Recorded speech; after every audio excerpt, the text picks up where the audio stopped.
What if I told you you could get a copy of the EdgeFinder completely free thanks to this live stream's sponsor, 8cap? 8cap is a regulated brokerage that has a special offer for viewers of our channel here, and I wanted to tell you a little bit about how this offer works. There's really only 3 simple steps to setting up a free copy of EdgeFinder through our partnered broker, 8cap.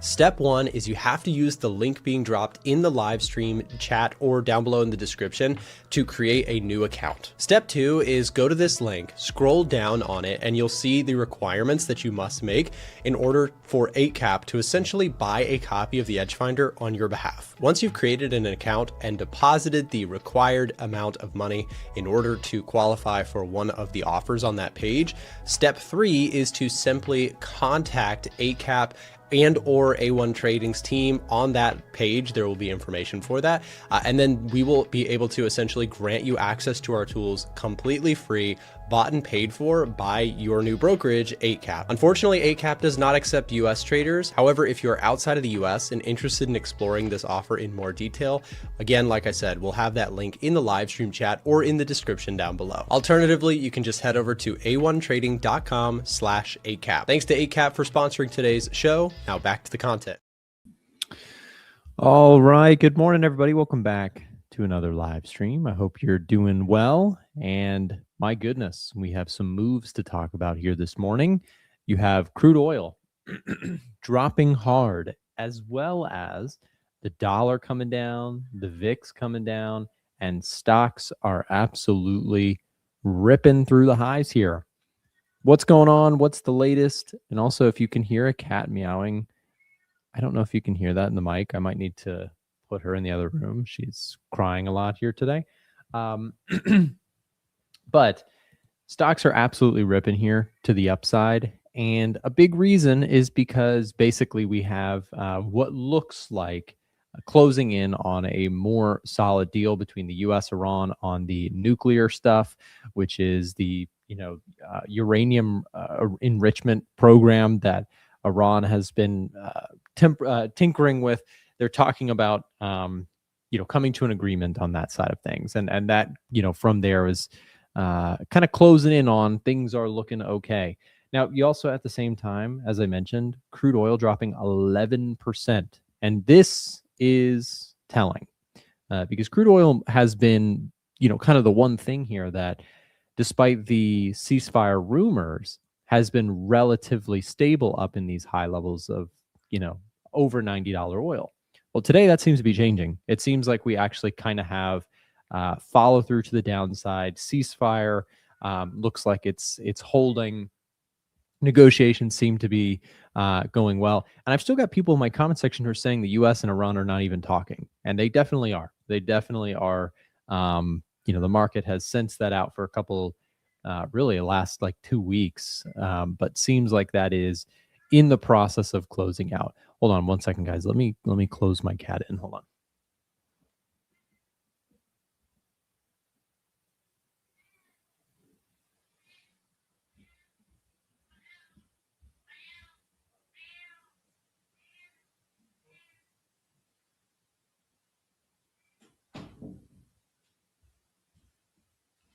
Okay, sorry about that, guys. Should be good to go. So we have a cat that lives on our porch that we took to the vet yesterday, and she's recovering now, and she doesn't love being inside, so she is meowing. I'm not sure how much you can hear of her. Hopefully she's okay. Whenever I start talking, she meows more, so I think she wants to talk. Anyways, back to what we were discussing. One thing I want to show you guys here in regards to this move, the crowd sentiment is bumping here in regards to the put call ratio. Something pretty fascinating here is that you do have, big news like this. Iran's foreign minister, passage for all commercial vessels through the Strait of Hormuz is declared completely open for the remaining period of the ceasefire. I mean, these are very positive developments. And so markets are cheering. Now, do I have a healthy dose of skepticism with everything going on? Yes, I do. It's not because I think that the Strait of Hormuz is going to close back up and we're going to have a big wartime escalation. I think most likely that's behind us. At least that's what the market would suggest, with oil prices dropping, yields dropping, dollar dropping, VIX dropping, stocks ripping, right? That the market is very much, and has been very much, seeing through the rumor, right? The rumor being ceasefire deal, this thing's coming to a close. The market is really smart, and this is one of the reasons why trading is so difficult. I say this all the time because a lot of people got very convinced, that doomsday was going to strike. The problem is, by the time you and I are like hearing about the Strait of Hormuz closure and all this stuff, and it's going to get really bad and oil prices are going to spike, by the time you and I are talking about that, right? Smarter traders, smarter investors, people who have the inside scoop, they've already done the selling, right? So when you hear about it on the news and you're like, wait a second, this is going to be really bad, oil prices are going to spike, by the time you're getting wind of that, the market's really smart. It kind of already saw through and kind of looked through the possible outcomes and sold the market. So since then, the markets are forward looking. So we sort of started to see rumors of negotiations, discussions, talks, and the market ripped before you even had a chance to catch any sort of a pullback. So if you're looking at this and you're like, gosh, this is frustrating, I don't believe it, I can't believe I missed this, I can't believe, I didn't believe there was going to be a ceasefire, I thought the ceasefire would break apart. This is a humble reminder, or a humbling reminder, I should say, that trading is hard. And I didn't play this thing perfectly either. So I'm not speaking from my high horse here, right? I'm telling you that trading is really hard because markets are really smart. You have to be smarter than what is a very, very intelligent, living, breathing thing, aka the markets.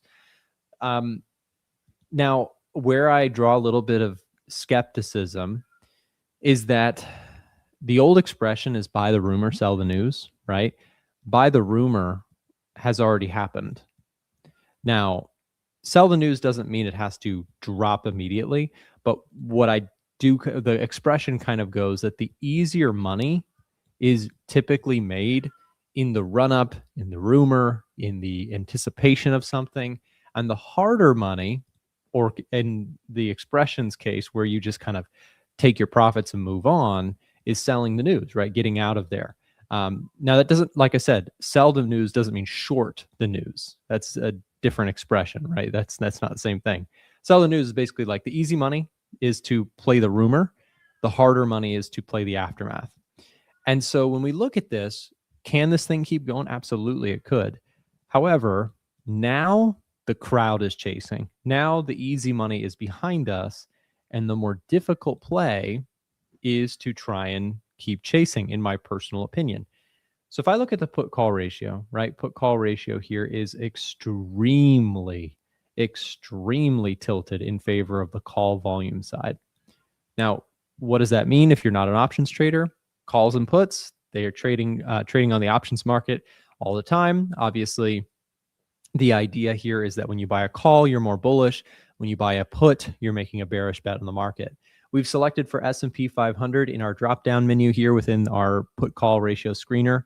And what I want to show you here is that the SPX is reaching the most extreme call volume levels that I've ever seen it in regards to SPX. Now, why does that matter so much? Well, options trade interestingly. When you buy an option, when you buy a call, you pay a premium. When you buy a put, you pay a premium, right? You pay for the option seller to allow you that bet, essentially.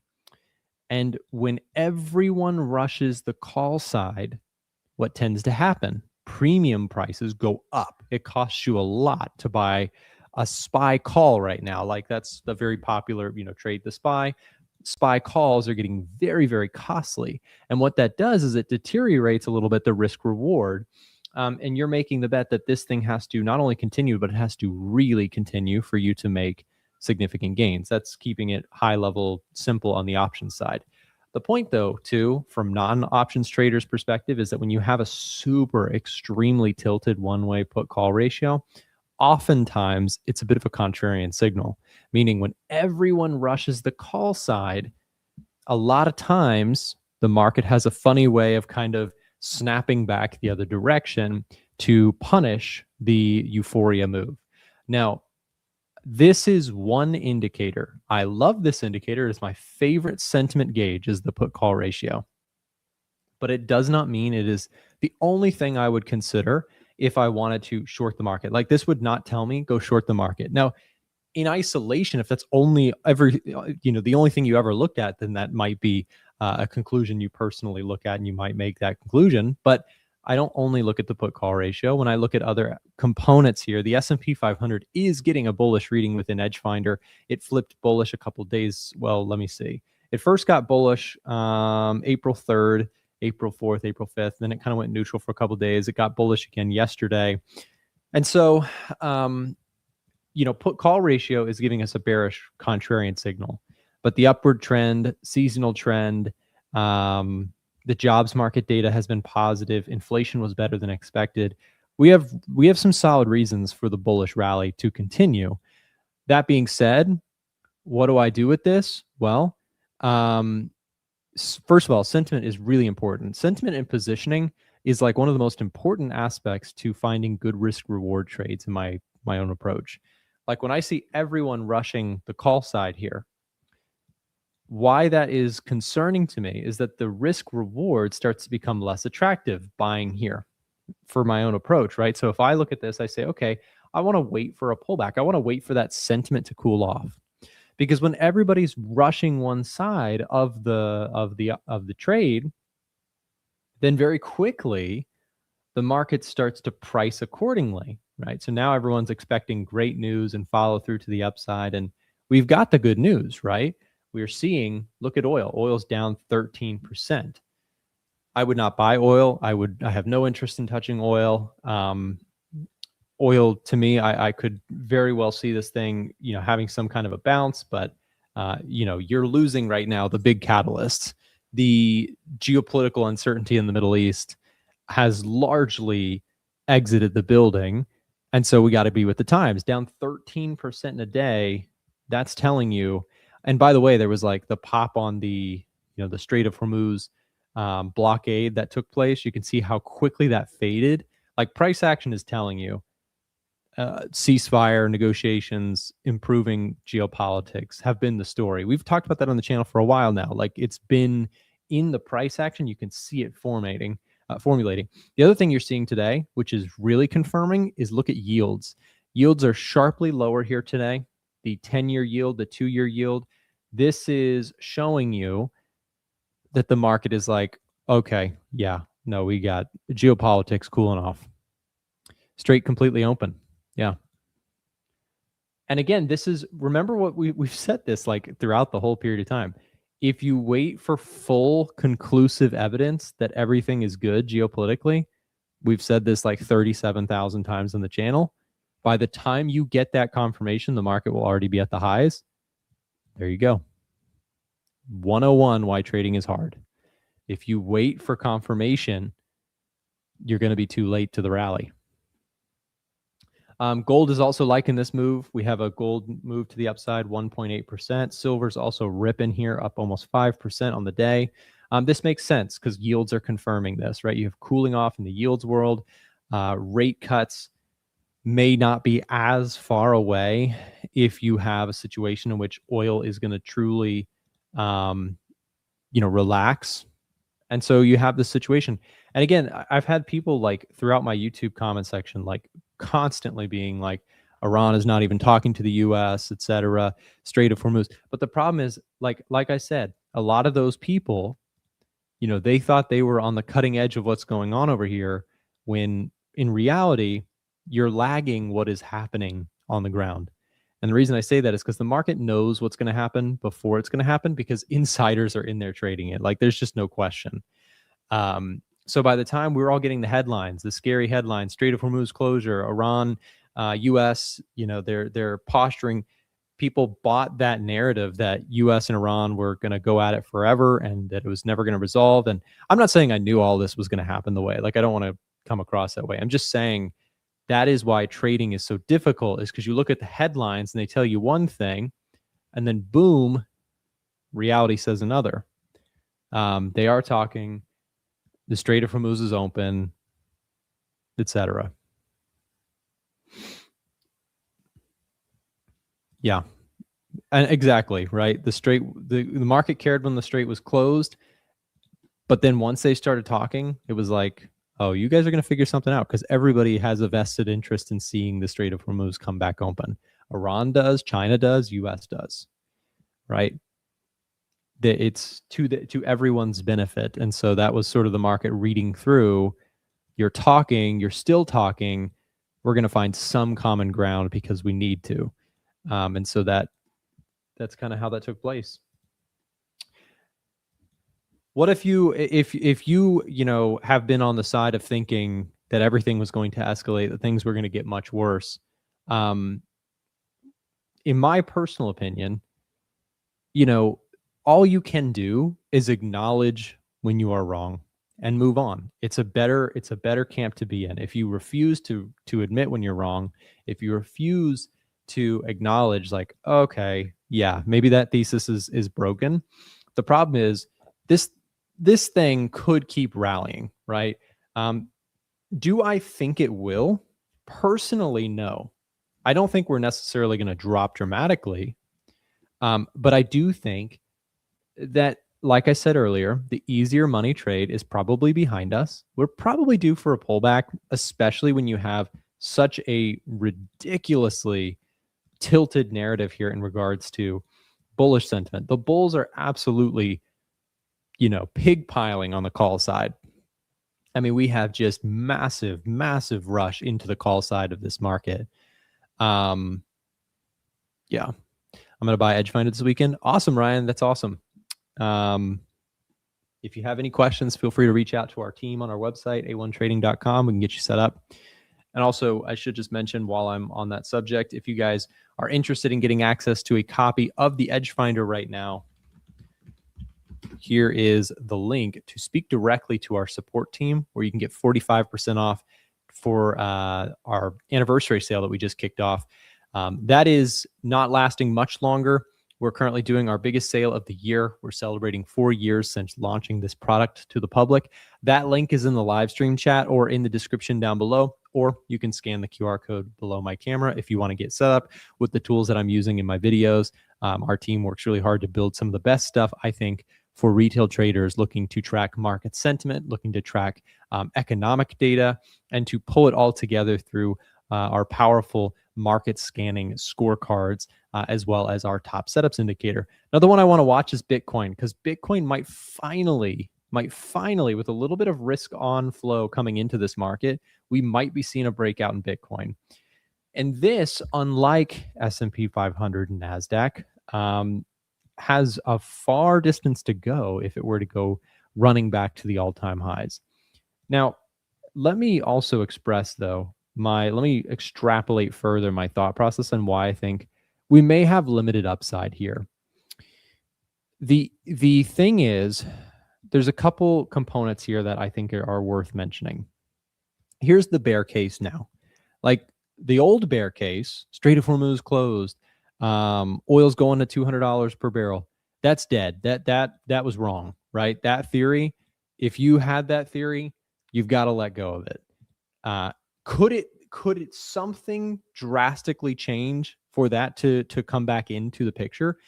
Yes, but you have to be realistic in terms of probabilities. Most likely that narrative is dead, and that was wrong. So if you positioned for that and you refuse to acknowledge the reality that's in front of you, yeah, it's going to be painful, right? It has been painful. The shorts have gotten absolutely destroyed here. And I'm not saying that to like tease or make fun of anyone who does, but the best thing you can do in markets is to acknowledge when you've been wrong. And if you don't, it can get really ugly from here, because there is a bull case from here and there is a bear case. Let me just put together the bear case really quick for why in the here and now, I could see pullbacks as logical. Inflation. This is the easiest component to add to this concerning list. And I'll also come back to that in a second. Rate cut probabilities, and then AI disruption is kind of still there. Yeah, let's start there. So this is kind of the now forming bear case, I would argue. Now, I want to reiterate that while I'm not necessarily bearish, these are things that I think are valid things to be concerned about at this point.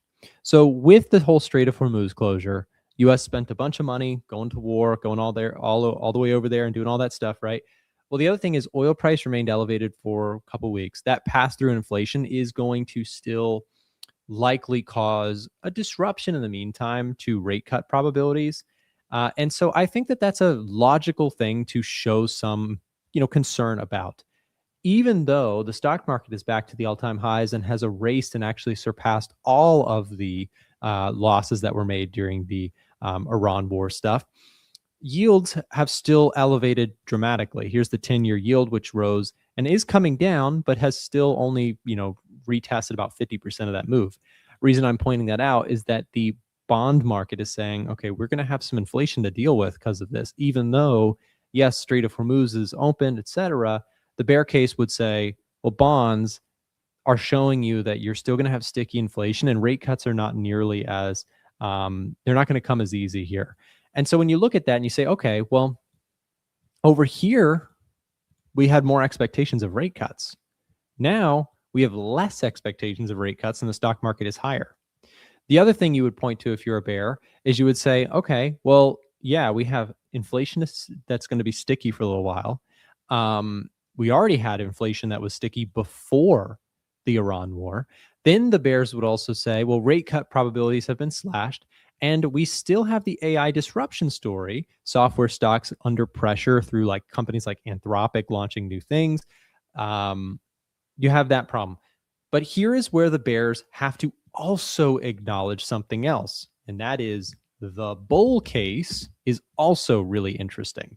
The bull case would say earnings growth up, right? Earnings growth is just straight up like super bullish. Inflation was less than anticipated. The bull case would also say momentum obviously now favors the bulls again. And we can kind of just start there, right? So the bull case, and this is maybe the most important one, earnings expectations for major US corporations are exploding right now. And that is at the long-term basis, the most important thing to stocks, earnings growth. The stock market started rallying even before the Iran war came to a close because people said they're going to figure something out over there. But more importantly, the economy seems to be holding up well enough because we can also see forward projections for corporate earnings. And throughout the Iran war, they were skyrocketing. So we see actually more expected earnings growth. Now, you might disagree, you might think, well, they're going to disappoint. I don't think that's actually going to come to fruition. I'm just telling you what the bull case is. The bull case is earnings projections, which are usually pretty accurate of how corporate earnings are going to generally fall. They revised higher, right? Strong earnings growth. The other thing I could add that we've gotten from earnings cycles so far is the banks. The banks are a good indicator of the underlying US economy. They have a lot of data within, they're loaning money out to participants within the economy, and the banks have showed some really promising economic statistics. So you look at that and you say, okay, earnings season is starting up. We're expected to have really good numbers. The banks are showing up some statistics that look really promising for the US economy. Then we also had inflation. We had the PPI number, which came in better than expected by a wide margin. PPI was lower than expected. Despite the worries of inflation from the Iran conflict, we actually saw less than expected. That was a promising development. Puts us more in this situation of like, okay, yes, we might have a spike in inflation, but we know the war is coming to a close now, or at least that seems to be the new kind of consensus. So we may have inflation that cools off. It's going to be temporary, right? It's going to be not too big of a deal. And then the other one is just momentum, right? You just have a straight breakout. Markets love a good chase, and those chases can go on a lot longer than people think. So where do I fall in the camp? Well, here's what I would say. And I've said it for a couple of days, so this is going to be a boring answer, but it is the truth of how I am currently positioned and looking. So I did buy the dip on stocks that I like. I'm still holding those stocks. I have cash on the ready, though, at the same time. So I'm not fully long. And when I look at this, The answer is I am bullish, but cannot chase this thing. The risk reward when everyone is out there buying calls, as we previously discussed on the show here today, we talked quickly about put call ratio volume. I'll just bring it up for reference. Call volume went absolutely bonkers here in the last few days. Everyone hit the call side. Everyone went long. Everyone chased this market higher. The risk reward there to me does not look very attractive to chase myself. I'm telling you what I'm doing. You do what you want to do. Please be careful out there. These markets are crazy. But in my personal view, no, I can't buy the stock market up here. I can't chase the Nasdaq or the S&P 500 after that kind of run up. If you get a little bit of a corrective pullback, and just understand something, just like people over here are going to they absolutely did not believe that a ceasefire and a rally in the market could hold. Just like people were baffled by that, there will also be people baffled if, I'm not saying when, but if you saw a pullback in the next few days, people will say, how in the world is the market now coming down? And it's because people lag what is going on. Everyone kind of sees the headlines and thinks that's going to move the market today, when in reality, the headlines moved the markets yesterday. You're just getting the data today, right? Or the news today. So be careful chasing headlines. That's my personal take on that. But instead, if you do get a couple days down, then yeah, or a week or two down, maybe you see a pullback that to me would be a buyable dip in the stock market on the Nasdaq, S&P, etc. So that's my take on that. I hope that was helpful. I'm trying to break that down. I do like the stock market on the long side, but cannot justify chasing this market higher. So I won't do that, right? Yeah. So when it comes to S&P, when it comes to risk assets, here's Bitcoin as well, right? Bitcoin here overall looks solid. You've got a +7 score. I actually like Bitcoin quite a bit because this one, unlike the stock market, does seem like it has a lot of room if we were to see a larger scale risk on rally, which I think is possible. If I'm looking at this, right, I'd like this 75,000 level to break and retest. I think that could be a setup for me. So I'm going to continue to watch Bitcoin on the long side. If I look at the US dollar here, for those of you watching gold, dollar crosses, etc., my take on the dollar would be still neutral. I think fundamentals still look underneath. Like I think the economic data still looks good, but I still think in the meantime, while I'm gonna chill on that on the dollar side, because there is also a little bit of a deflating of the geopolitics risk off trade that the dollar benefited from, right? So I think you lost that story. We talked about the day that lost that, right? The dollar completely had follow through to the downside. As soon as the market caught drift that, geopolitics were cooling off, again, headline news was lagging, right? So a lot of people were like reading the headlines and like, how in the world? It's because behind closed doors, insider trading, etc., people know something beforehand. That is why I'm a big advocate personally of not trying to predict geopolitics, because you and I, we do not get the latest data until it is too late to make decisions off of in markets, in my personal view. So when we look at DXY, big support level here, we are looking like we're breaking through that level. From a technical basis, I do think you're a little overextended to the downside. Like you could get a bounce. And I'm not willing to short the dollar, but I'm also kind of just watching to see if price action can form a bit of a bottom. So yeah, we'll see. Did someone grief the Minecraft server? I hope not. I've been on there in a couple of days, but if so, maybe I can try and clean it up. If someone did that, that's so lame. It's literally just a free Minecraft server for traders. But we did have we had somebody set up like protection stuff. So I don't know. I thought that would maybe protect stuff, but if it got griefed, then that's sad. The spawn is griefed. Oh no. Okay, I'll take a look at it at some point. It's, to be completely fair, it's a little bit low on the priority list right now, but we'll check it out at some point.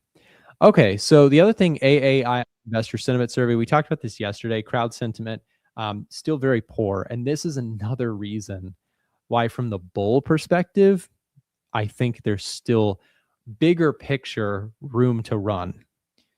We talked about this in the Discord yesterday. One of the most frequently repeated patterns I've seen with the AAI investor sentiment is that the crowd gets like super bearish at the bottom of the market sell off. And then as it goes higher, what happens is the bears capitulate and they end up chasing the market long. So the same people who are like bearish at the bottom, what they start doing is they give up the short trade and they start chasing it at the top. So this is what we're trying to, we're not perfect. I'm not perfect. We're trying not to chase the top. We're trying not to sell the bottom, right? So when you see crowd sentiment getting overwhelmingly pessimistic at the bottom, and now crowd sentiment in the short run, the call volume seems to go off the charts. I'm a little bit cautious to try and chase here, and I'm definitely not going long at these levels. Like I said, I bought a lot of individual stocks, and I've just been holding them in the portfolio. I added to my account for the first time in like a year, ever since, I mean, literally it was like April of last year, and then April, well, actually, no, I take that back. I bought March and February and April of last year. I bought individual stocks that I liked, and then I kind of like didn't get a chance to buy stocks again until recently. I bought shares of Uber. I bought shares of Intuit. I did a lot of short put trades on a lot of different software stocks. I bought shares of Amazon, bought shares of Meta. And so all of those things have just ripped to the upside. To be completely honest with you, I would have liked this thing to had keep going lower to give me a chance to buy more shares, but we'll see. We'll see. The biggest thing I would say here, guys, is just be careful. I know I keep saying this, but the easy money is in the expression buy the rumor, sell the news. The rumor is the easier money than the news, usually, right? Let me reiterate. Could we just keep ripping higher? Sure, it's possible.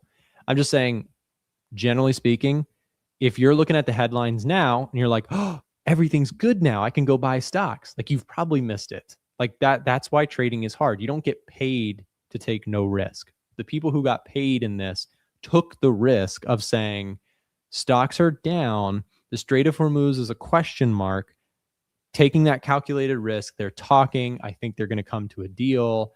People who bought the dip and took the risk get paid. People who chase the fact after it's been released, right? That's the dangerous spot in my take on that. Market's now 75% bullish, 25% bearish, according to FinViz. Yeah, I mean, I think that's kind of reflective, right? You're seeing now, I think I know what you're talking about, the indicator on FinViz. It's like the community poll thing there. That's definitely more day trading vibes. That's going to be like similar to your put call, because that's more short term. Like that updates daily, I think. And then if you're looking at longer term, I do still think that this market is very, very much hating the rally. There's a lot of people who, again, we reiterate this, we're not trying to get political, but a lot of people really dislike Trump. They did this under Biden too, so it's not a Trump thing. When people really dislike the president, they'll find a reason to stay bearish on the market anyways, even if the data, the news, the stuff in front of them is saying otherwise. A lot of times people will let their political bias like completely keep them from seeing straight with their trading. And that's why we reiterate all the time on this channel, try and keep your politics out of it. The stock market tends to go up under Republicans and Democrats. The president actually, in my personal take, has less to do with the stock market performance than people actually give them credit or pain for. I mean, yeah, it over the long term, if the market wants to go up on because the corporate earnings look strong, it's going to go up. If the corporate earnings are poor, stock market's going to go down. It's really long term, as simple as that, in my personal view. But we'll see, guys. Our next show host is Tiger Berry. He's going to be taking over here for a little bit, taking a look at some charts here on this lovely Friday. It is so gorgeous outside where I am from. Here in Georgia, my wife and I, we counted it. We took 4 walks in a day this past weekend because it was so nice. I mean, they're short walks. They're 15 minutes each, but it was just so nice outside. We just kept going outside.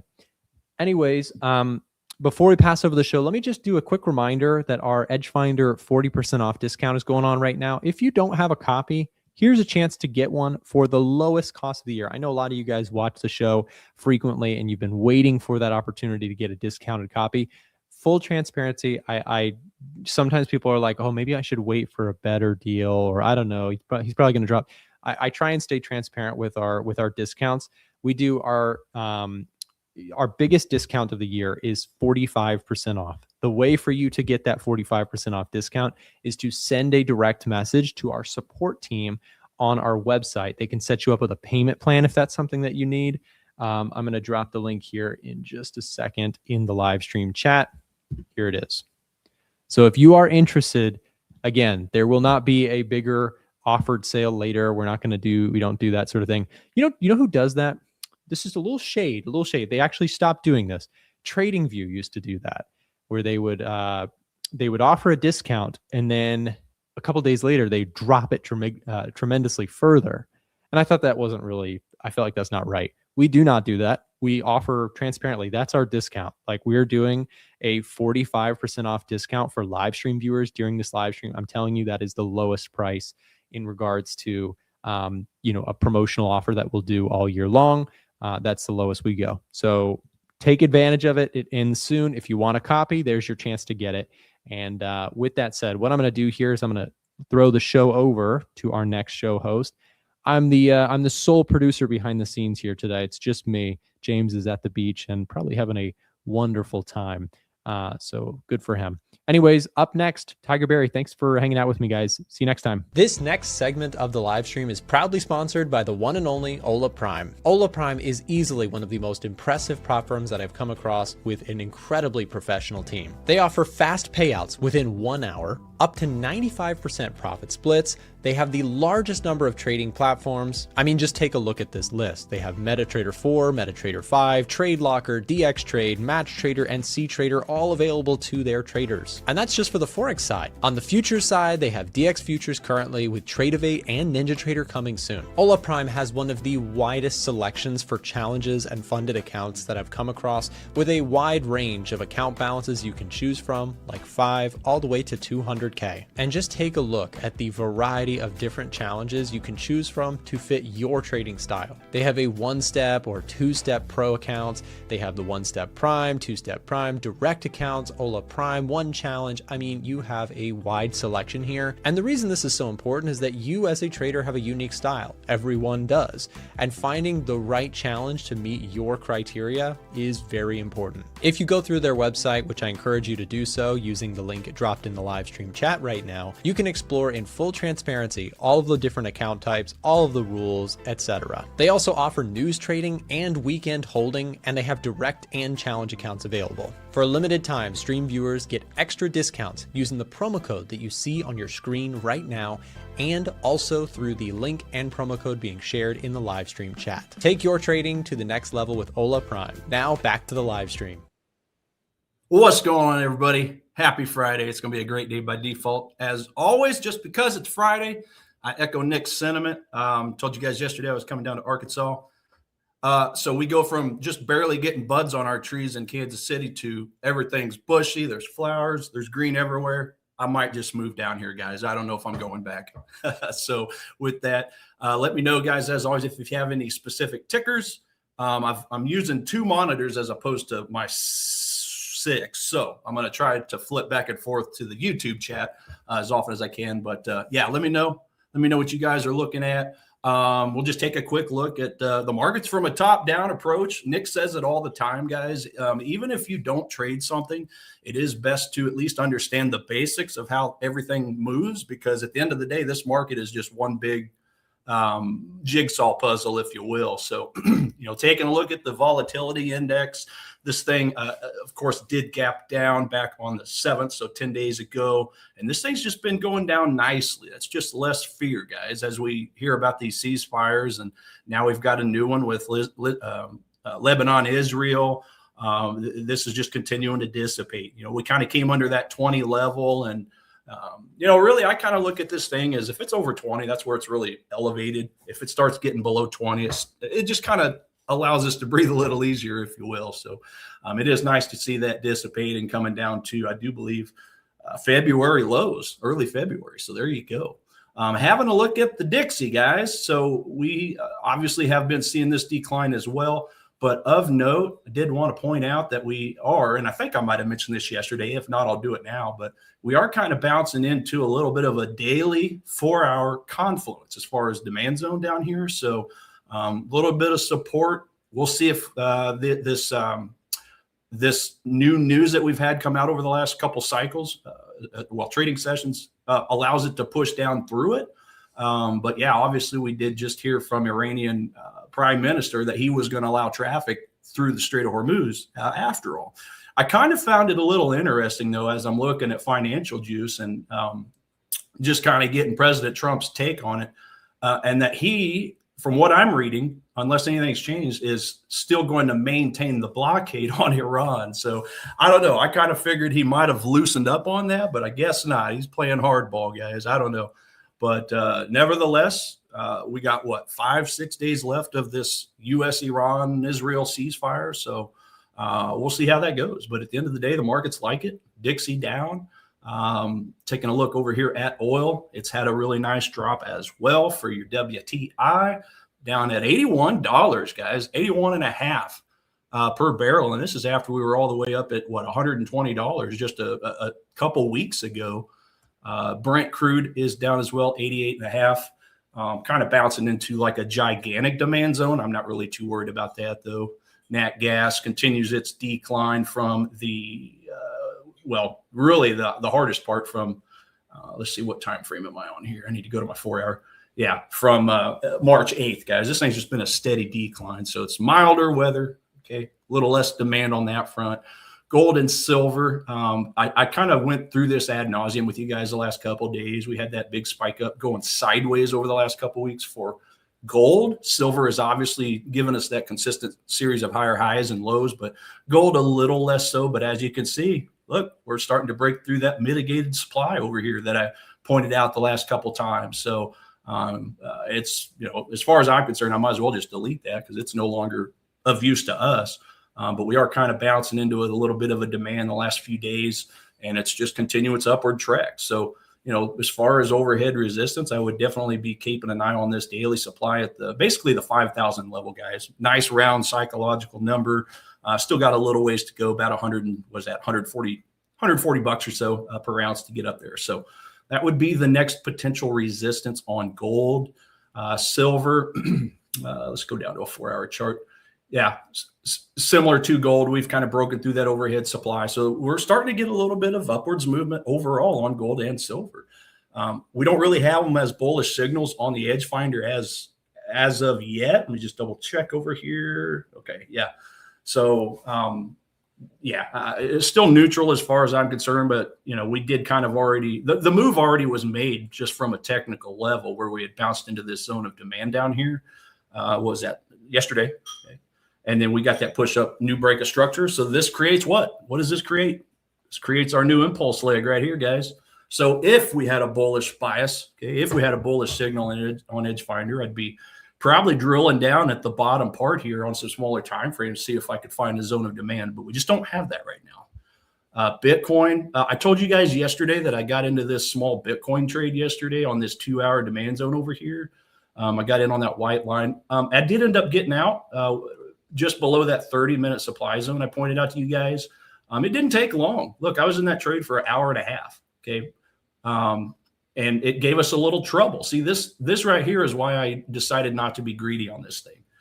Okay, bounce into supply, collect those unfilled orders, and it gave us a push down, which, very easily could have pushed all the way and taken away the unrealized gains, and the bottom could have fallen out of it. I wasn't betting on it, but I also wasn't going to chance this zone just completely flipping. So I took my profits and ran. It really dilly-dallied sideways the rest of Asia, an early London session.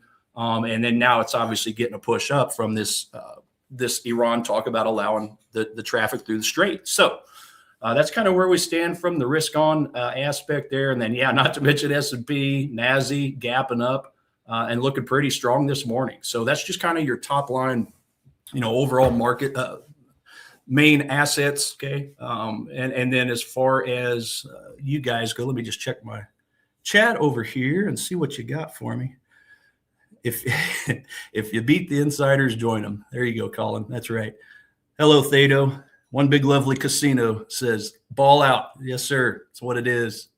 Hey, but at least we can control the odds a little bit, guys. We can't control what the market does, but when you're pulling a slot at the casino, it's total risk. Okay. They have their built-in algorithms, whether you guys know this or not, that allows a certain amount of winning and obviously mostly losing. So that's kind of how they're designed. But with us, at least we can stack odds enhancers in our favor with whatever trading style you have, not to mention the fundamental and sentiment analysis from the EdgeFinder, and then time everything on a chart. So at the end of the day, zero sum game that we play. So there's always a winner, there's always a loser. So that gives us 50% odds, unlike a casino, right? So yeah, at the end of the day, we just got to stack those again, those odds enhancers in our favor. But as far as trades, I don't have anything right now. Now that we've had this news come out, since we've already kind of had these moves, I'm going to have to wait for some discounts. I mean, I would like another chance at this Bitcoin entrance. Okay. I've kind of drawn up what I draw here, a 1 hour or 4 hour demand. I think it was, let me go double check here. 2 hour. I think it was a 2 hour.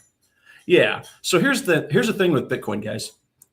Now, if you remember when I was talking about this 2 hour zone of demand that I bought in yesterday, do you see how this zone is out on an island all by itself? Let me go back over here to my chat so I can see you guys. Okay. This is exactly what I want my supply and demand zones to look like. Now, if you compare that to this demand zone here, if you take a look to the left, that's what, 3.5 days of price action. This is just one big 3.5 stretch of fair market value. This is a lot of time for the big banks and institutions, hedge funds. That's a long time for them to be able to accumulate their position before getting this push up. So if we get a retracement there, I'm not saying I won't take a chance at it. I just definitely won't be putting a full risk on that, if that makes sense. I'll put a full risk on this one because it's on an island. Price came up, it bounced sideways for literally the 2 hour candle before pushing up. So there's a big difference in this zone versus this zone. Okay. And this is the chop zone. This is the retail chop I tell you guys about. We didn't really get a whole lot of that here when I was looking at this. I was looking at more of the 50% fib retracement. Yes, it is in the middle, but there was just no time spent. So that's a little bit of the difference whenever I talk about diddling in the middle and just a simple bounce off a 50% fib as a filter. So a fib retracement, and I kind of made a shorts on this on my FX Empire company the other day, talking about using fibs as just a filter, never a reason to enter a trade. I don't know if that's a hot take or not, but you guys know me. I buy and sell based off of zones, supply and demand zones. And if it just so happens that a 50 or a 61.8 fib is in that zone, or sometimes a 38 too, I will use those from time to time.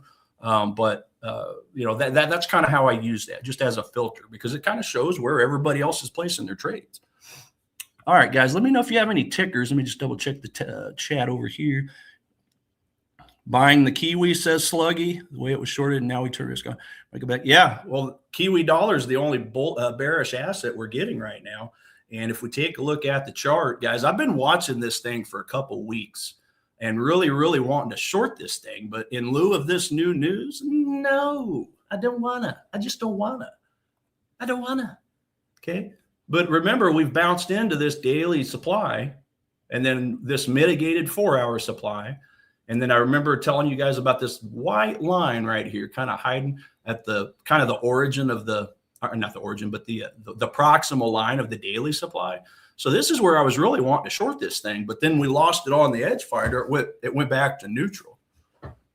Kiwi yen says 20 to the short. Yeah, let's take a look at that right after this for sure. So this is where I would like to place a short. Okay, this 1 hour candle over here, or no, I guess that was a 4 hour. Let's see. Let's go to a 1 hour real quick. Yeah, see, I didn't really since Kiwi dollar moved back into bearish territory as of now. Okay, of course we could see some changes. I haven't really liked any of these bearish candles because you guys know I want to see at least a 1 hour bearish candle and then sell the breakout. Well, I did not like any of this because it was just it just really wasn't the strongest volume spread analysis activity that I wanted to see. And then I was honestly looking for the break of this structure here, not just a red candle up here. I wanted to see a break of this. But when we did break, of course, that's obviously in the middle of the night when I'm asleep, drooling on my pillow. So, but even so, I just didn't really like the futility, if you will, of this VSA activity, that institutional activity. So I ignored it. And then, of course, we come into yesterday through Asia session, and now we're getting to London, and we're getting that spike up because of the headlines that we've gotten out of the Middle East. So there you go. I agree. I think Kiwi dollar is probably going to be pushing up for a while, despite what the EdgeFinder says, until we get a more stable bearish 4-hour candle, I think is what I would probably look for at this point, and not a 1 hour, just to have a little bit more confirmation. And yeah, so far, just not really seeing it. This 4-hour candle was a nice one to consider, but again, it didn't really break this swing low down here. Okay, swing low on a smaller time frame. We did finally do that, but then we were left with what? Nothing but wicks under here. So that's buying pressure stepping in. That's not a reason to sell here. Okay, a lot more wicks down here than we had up here. So yeah, and now we're testing the liquidity on the top side. So if we can get a nice bearish blue 4-hour candle out of this with a little bit more VSA activity, then yeah, I'd be happy to potentially sell, since the EdgeFinder is confirming the bearish narrative here. So so that's Kiwi dollar. Let's see, you mentioned Kiwi yen to the short side. Yeah, let's take a look at that for you. Kiwi yen. And as always, guys, even if it is neutral, I always want to cross-reference just to see, hey, are we closer to bullish or are we closer to bearish? Okay, it's neutral, so it's not a trade, but I always want to see if we're just 1 point away. So in this case, Kiwi yen, we're a -4. So it's looking really, really bearish on the fundamentals. But unfortunately, we're just getting a positive one on the relationship between the smart and dumb money. Okay, that's the sentiment. And then obviously the technicals. So ideally, in a perfect world, guys, when I see bullish and bearish signals on this thing, I don't want to see, like, let's pretend. Okay, let's pretend one of these two categories was giving me a 0. Okay, well that would be a -5. But I just look. I want to see both these categories in a bearish number. So anyway, oh my gosh, am I out of time? Let me double check my time, guys. Holy cow! Oh, never mind. I got 10 minutes. What am I thinking? I had my time off, guys. I put my alarm on the wrong time. So anyway, guys, just to get back to this, I would prefer to see a negative number on all three categories. Is kind of what I'm saying. But look, you can't deny that the yen is looking stronger than the Kiwi from an economic standpoint right now. So let's just go take a look. If we get one more negative point, this will be coming on the bearish. And it's going to be a very similar picture to Kiwi dollar, because look, we're in a daily supply over here. And yeah, we could look and find a 4-hour kind of a confluence over here, but it's also bouncing into, very importantly, a former resistance line over here, guys. So I like it. I like that it's in the daily supply. We might have a possible breakout here, guys. Now, one thing to keep in mind, though, is we do have a little bit of a zone of demand down here, a little bit of a zone of demand down here. Could those possibly catch price and push it back the opposite way if in fact it does drop? Let me think. Let's look at a weekly real quick. Weekly. Yeah, let's go back to the daily. Okay, so here's one thing I can tear it apart on. As you guys know, I always want to tear apart my trading strategy. Okay, keep myself honest. So yes, I drew this daily supply up, but did this candle break a structure down here? No, it just basically came down to the support level, okay, and dilly-dallied sideways. So that's going to probably be, it's going to be a little bit of it's going to be a -1, okay? Yes, we did get a gap. Yes, we had 2 expanded range candles come out of that. And yes, our leg out, okay, it actually had a pretty decent size VSA candle showing that institutional push. So yeah, I still want to keep an eye on it. Let's see here, 4-hour. Let me just take one more look. Yeah, I mean, if we can break, let's see, let's do this, guys. I'll show you kind of what I'm looking at here. So if we break the rest of this structure and then get a retracement, then we do have a zone right there. It's kind of hard. I'll zoom in so you guys can see this. I'll I'll zoom in for you guys real quick. Okay, so you got this zone right here. Let me get the daily out of the way. Possibly we could use that. Let me just double check my time, guys. Okay, Alan's on after me. Okay. So anyway, just to kind of finish this thought, I kind of like this supply zone, except for the fact that it really partially was created from this mitigated supply zone over here. So unlike the 2-hour zone I showed you guys earlier on the Bitcoin trade that I took that small profit on, this one's actually bouncing into a zone. Okay, so that's just a little bit negative. So in other words, boil it down to this. Yeah, I could see a short there. I just would not be putting on a full position, just a partial position, guys. That's what I would be looking at. I mean, at the end of the day, this is just one big cluster. You know what?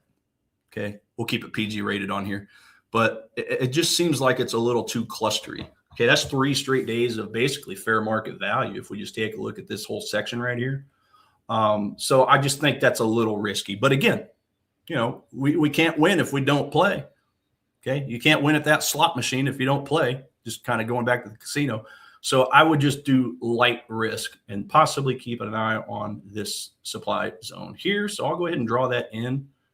And what I'm going to do, rather than color it my normal red, I'm just going to color it light red, just telling me it's a little sketchy. It's a little sketchy. It's not my favorite. So hope that helps. Yeah, you're welcome, 20. Kirthan, dollar CAD. Yeah, let's take a look at dollar CAD for you real quick. Dollar CAD. I would imagine we'd probably be seeing a decline on this thing. Yep, there you go. So just going to I tell you what, guys, I feel naked without my 2-view look over here. So over here on the right is my daily. Just as always, guys, first thing I look at, where's my 8 and my 21 in relation to each other? Talking about the exponential moving averages. So we've obviously got that 8 below the 21. So that's that mechanical downtrend look. We have broken structure down here. As you can see, we've wicked through. We're talking over here on the left now with that same wick on actually, let's go to a 4-hour. So the next really barrier, guys, is the 136 number, 1.36. There's a daily 4-hour demand zone confluence. Okay. So here's my 4-hour right here. Just to kind of zoom in for you guys a little bit, that way we can see it a little better. And as you can tell, I tell you what, guys, I'm probably going to amend this because I don't really, when I drew this up, I didn't really see that we really didn't have a gap. What's a 6-hour look like? 6-hour. I'm gonna see what it looks like on a. Okay, there we go. So this picture looks a little better, guys. So obviously, the higher the time frame you go, often the less reward risk you're going to get because you're encompassing more of an area, right?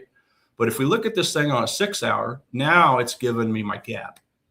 Okay, we joke around on the show and even behind the scenes about fair value gaps and reverse fair value gaps and all that. Remember, I don't trade the gaps. Okay, what happens with a lot of trades that people take? Let's think about this. Okay, a lot of people get into a trade, it wicks them out, it takes their stop loss, and then it goes in their favor, right? Inevitably, it goes where they thought it was going to go. Why is that? That happens all the time, guys, because they're following traditional technical analysis, bouncing or buying as soon as it touches support resistance, or these fair value gap strategies you guys have probably all seen on YouTube, where people claim that they're making millions and they're driving their Bentleys, okay, from a fair value gap strategy. Remember, to me, fair value gaps are used as a filter because I want to wait and buy or sell just beyond that gap, okay, in this case, this gap, where the zone is. This is the missing piece, in my opinion, ladies and gents. So if you're trading gaps, stop it, okay? There's no liquidity in a gap. It gaps for a reason. It's gapping because of the lack of liquidity, of the inefficiency. Okay. The real liquidity is beyond that. Okay. It's in these zones. The consolidation, the buyers and the sellers agreeing on price temporarily, fair value, fair market value, right? And then the other piece to that, I think, is just making sure you give yourself a little bigger of a stop loss. And this was my problem. This was my problem early on, guys. I was getting into these trades and I was choking the heck out of myself with my stop losses and just putting it like 2-3 pips underneath the zone itself. And I was the one that was getting wicked only for price to move in my favor. So, you know, whereas I used to be real strict on a 3-to-1, 4-to-1, just go for some basic trades, 2-to-1s. You can make a lot of money just on a 2-to-1 strategy, 2-to-1 reward risk, right? No need to complicate it. That's right, ball out. So just give yourself a little more breathing room so that your trade has room to operate. And you'll see that a lot of those trades you used to lose when your stop losses were choking yourself out up here, okay, by the time you incorporate and give it a little more breathing room and just go from a 3-to-1 like I used to be to a 2-to-1, you'll start winning a lot more trades. Yeah, you'll win less, but it's going to increase the consistency and you won't have as many losses nagging at you and taking away from your balance. So hopefully that helps. But yeah, dollar CAD, just to wrap that up in a bow, I would probably be just keeping an eye on a 6-hour chart. Okay. But at the end of the day, it's neutral. Okay. Dollar CAD is, where are you at, dollar CAD? Neutral +3. So there you go.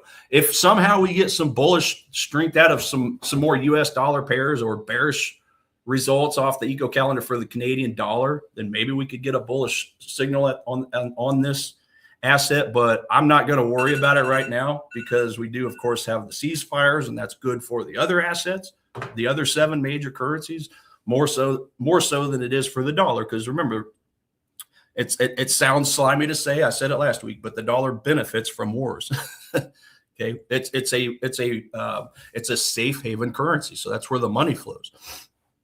So with all these ceasefires and obviously Iran today stating that, hey, we're going to allow the traffic. I'm not interested in buying the dollar, even if that goes bullish. Okay. So just be careful out there. Let's see if we can get some of these ceasefires actually written up into a deal. And then that'll really solidify going into after the ceasefire ends, if they get the deal, a little bit more consistent risk on movement to where we don't have to get into our risk on trades and, feel a little nervous about it. I want to see it. I want to see it signed on the dotted line before I really commit. So hopefully that helps somebody out there. It is the end of my 30 minutes. Like I said, we'll pass it on over here to Mr. Allen to continue the show. I'll be back in Kansas City on Sunday, and I'll see you guys on Monday. So take care out there. Be safe. If you are a swing trader and you are looking to get funded, then check out today's video sponsor, Ola Prime. Ola Prime has a challenge built deliberately for swing traders. Check this out. The Prime Challenge offers the ideal setup for swing traders with leverage up to 30 times. They also allow news trading. Weekend holding is also allowed. They offer up to 95% in rewards, and they have a 100% challenge fee refund available if you are able to complete the challenge. I know that a lot of people who watch these live streams tend to be more swing trader focused. So when looking for a partner to sponsor today's show, Ola Prime stood out as a perfect candidate. If you'd like to check out Ola Prime for yourself and get a live stream discount, then check this out. Simply use the promo code A1Live, that's A1Live, for 35% off any of their challenges. As always, make sure to do your own due diligence to see that this is in fact the right firm for you if you are looking to get funded. All the information will be now dropped in the live stream chat or in the description down below. Now back to the stream. Morning, everyone. Hope everyone's doing fantastic here, or good afternoon, wherever you guys are watching this. I am, of course, not at home here, so bear with me, guys. I am like Tiger here, kind of not used to the amount of monitors that we have. I usually have 3 of them, and now I have 1 here on my laptop. But seems like the market is again positioned for risk today, right? We did have a clean all-time highs earlier this week. Was it yesterday or Wednesday? And we are just continuing in that direction again. Peak euphoria, I would call it here. If you look at the put to call ratio on the S&P 500, which I think Nick went over here in the early part of the segment, you can see here that we are in extreme call volume. So that just tells me here that you have to be a little bit careful chasing these prices, right? I wouldn't recommend it. I wouldn't do it myself. And the higher you go alongside a very one-sided put to call ratio, the more sensitive markets are, in my personal opinion. So the boring answer here is, if you are filled somewhere within here on the S&P 500 or any risk on asset, if you are within the bottom range of it, fantastic, pat yourself on the back. hold on to that trade and just trail stops. But if you're not, if you're like myself, where you're kind of flat there, you just have to be patient here, and the patient will definitely, the patient people will definitely go ahead and win at the end of the day. However, it just sucks in the meantime until you get some kind of a meaningful pullback. What a meaningful pullback looks like, in my opinion, I think there's a couple ways you can look at it. If I were to put a Fibonacci here from the low to high, I would say anywhere right here within these moving average at 38.2, the 50% retracement level at 61.8. These moving averages here, the 200-day and the 50-day, are right in between those levels. So I think that's a good level as far as the pullback goes. However, there's a chance that this thing continues higher and higher and higher. So then at that point, maybe it'll pull back to the level right here. If I just mark this up here where the recent highs were, this is where they were essentially, topping out at and then rolling over ultimately here, specifically for the S&P 500. If you were to get some kind of a shallow pullback into the zone and then a continuation, that is also very possible as well. The way I would trade that is just with tight stops, because obviously you do have more risk to the downside as well. So you want to be wrong as quick as possible, very quickly, and then ride this thing for as much as possible. But ultimately, the preferred method of choice, for my personal opinion, would be waiting for a more meaningful pullback into these bigger moving averages. For my personal trading, I would look for the Aussie dollar, right? A meaningful pullback into this 50-day moving average looks good to me. I like the Aussie basket. In fact, still showing here at the top status page, I was looking at it this morning. You still have the Aussie basket here getting very strong readings. Aussie Kiwi is very bullish. Aussie CAD, Aussie Swiss, those charts still look fantastic. However, they seem to have ran away from me. So if I go to Aussie CAD here, go down the line here, a pullback into 97.4, 450 would be good for me. As far as Aussie Kiwi, which is like my favorite one. However, this trend is very, very strong as well. So maybe somewhere into 1.2 thousand, right? 1.2, somewhere around there. Would probably be the pullback that I'm looking for. But again, this chart is very much extended. So when it comes to Aussie Kiwi, specifically, it would be, if we get that pullback, I would have a tight stop loss and just try to trail it as much as I can. What's the other one here that we were looking at? Aussie Swiss as well was on the list. Same thing here, maybe a pullback into that 50-day is where I would like to go ahead and enter. But if not, again, most of these asset classes have really started to run away. But the one I'm looking to get involved in first would be Aussie dollar, just because you have the Australian dollar, which is a strong currency. On the currency strength index, we can see that it's getting a good reading there on that front. You do have the central bank, the RBA, looking to go ahead and hike rates, versus you pair that with the US dollar, and they are looking to go ahead and ease rates as soon as they possibly can, right? So one of those things that I'm looking at, I like Aussie dollar a lot to go ahead and participate in. I did take, Marco and I were talking about this yesterday, and obviously some other days as well before in the past. The idea of fading dollar yen here on any near-term bounces as far as intraday plays to get some activity going. And I did do that, so I am running a trade here with dollar yen. I'm going to close that by the end of the day, obviously, because it's Friday, and you have to consider, right, the sentiment, peak euphoria at the moment. That can be disrupted very, very quickly here. So that's just me taking some little stabs there at the market, but that's working out for me. But as far as every other trade goes or any new opportunities, don't really have anything on the horizon besides that Aussie dollar long side play. Something that I like to see here is that yields are taking a significant drop today.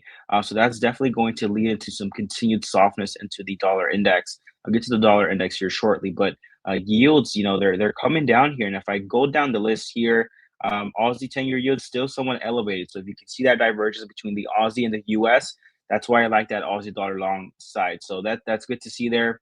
Kiwi dollar still elevated as well.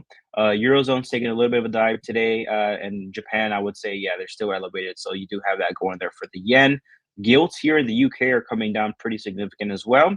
And if we look at the Swiss franc, they are they just do what they do. They just kind of hang out right there. But yeah, so I like to see that divergence there between the US 10-year yield dropping and the Aussie dollar yields continuing to stay somewhat elevated there. That is a good sign for me for these Aussie dollar trades. So essentially, for those that don't know, the yields kind of dictate the rate cut probabilities for a central bank and stuff like that. So usually, to keep it as vanilla, black and white as possible, for the most part, yields down in the US, dollar usually follows with that. If yields rise, the dollar usually catches a bid. There are some nuances depending on the environment that you're navigating, but that's pretty much the kind of simple way to explain that there. So again, love to see that. The entire curve, actually, this is the 10-year, the 30-year is getting a little bit soft here today, and the 2-year yield is down 2% today, getting back to this levels here. This is the start of the war all the way down here.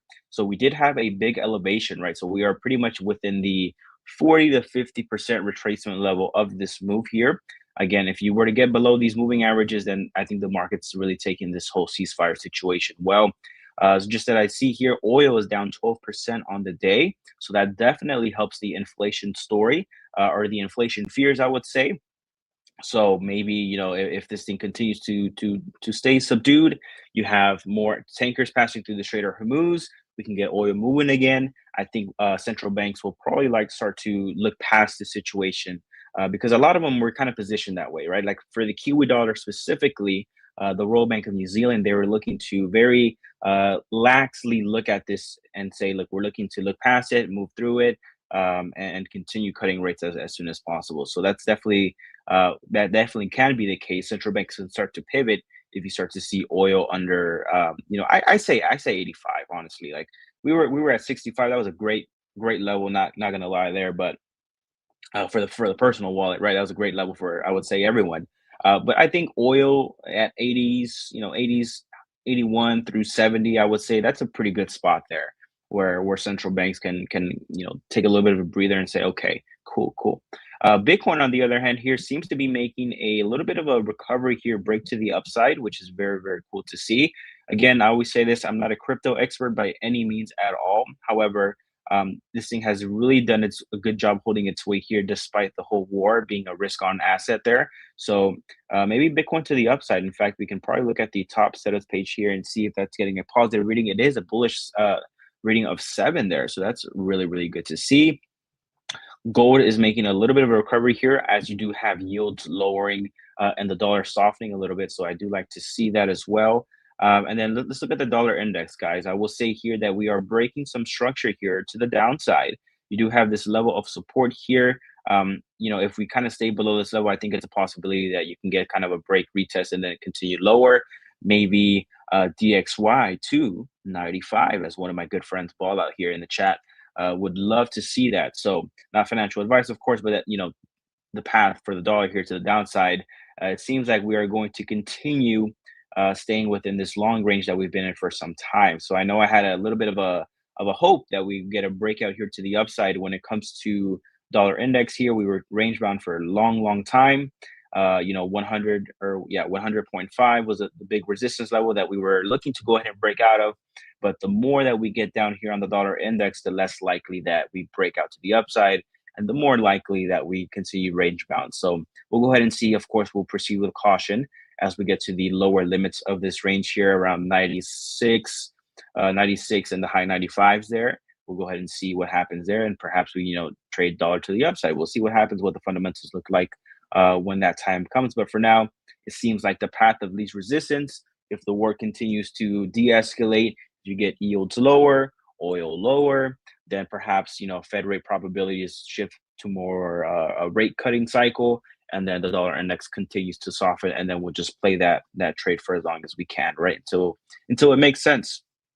So let's go ahead and look at the chat here. My apologies, guys. I have a iPad on the side here. That's where I'm reading it, so it may be delayed. But as always, definitely go ahead and put your chart markups, anything that you want me to look at, and I'll definitely do my best. So okay, let's see. Hello, Sluggy. Hello, Ball Out, of course. Aussie CAD 4 hour. I'll go ahead and look at that. Okay, Ivan says Bank of Japan intervention. I don't know, Ivan. So yeah, so I would hope so, Ivan, if I'm being completely honest, right? I'm very intraday short dollar yen. However, if we can get something happening today, I would love that. But Ivan, I think that you have the Bank of Japan that was hesitant to intervene on a strong dollar, especially because it was getting that safe haven appetite.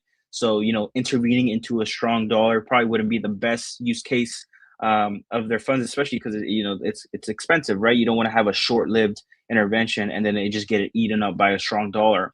I think now that you have a weaker dollar, it will make more sense for them to intervene if necessary. Now, right now, the dollar yen is kind of, softening a little bit, so maybe they don't have to do it now.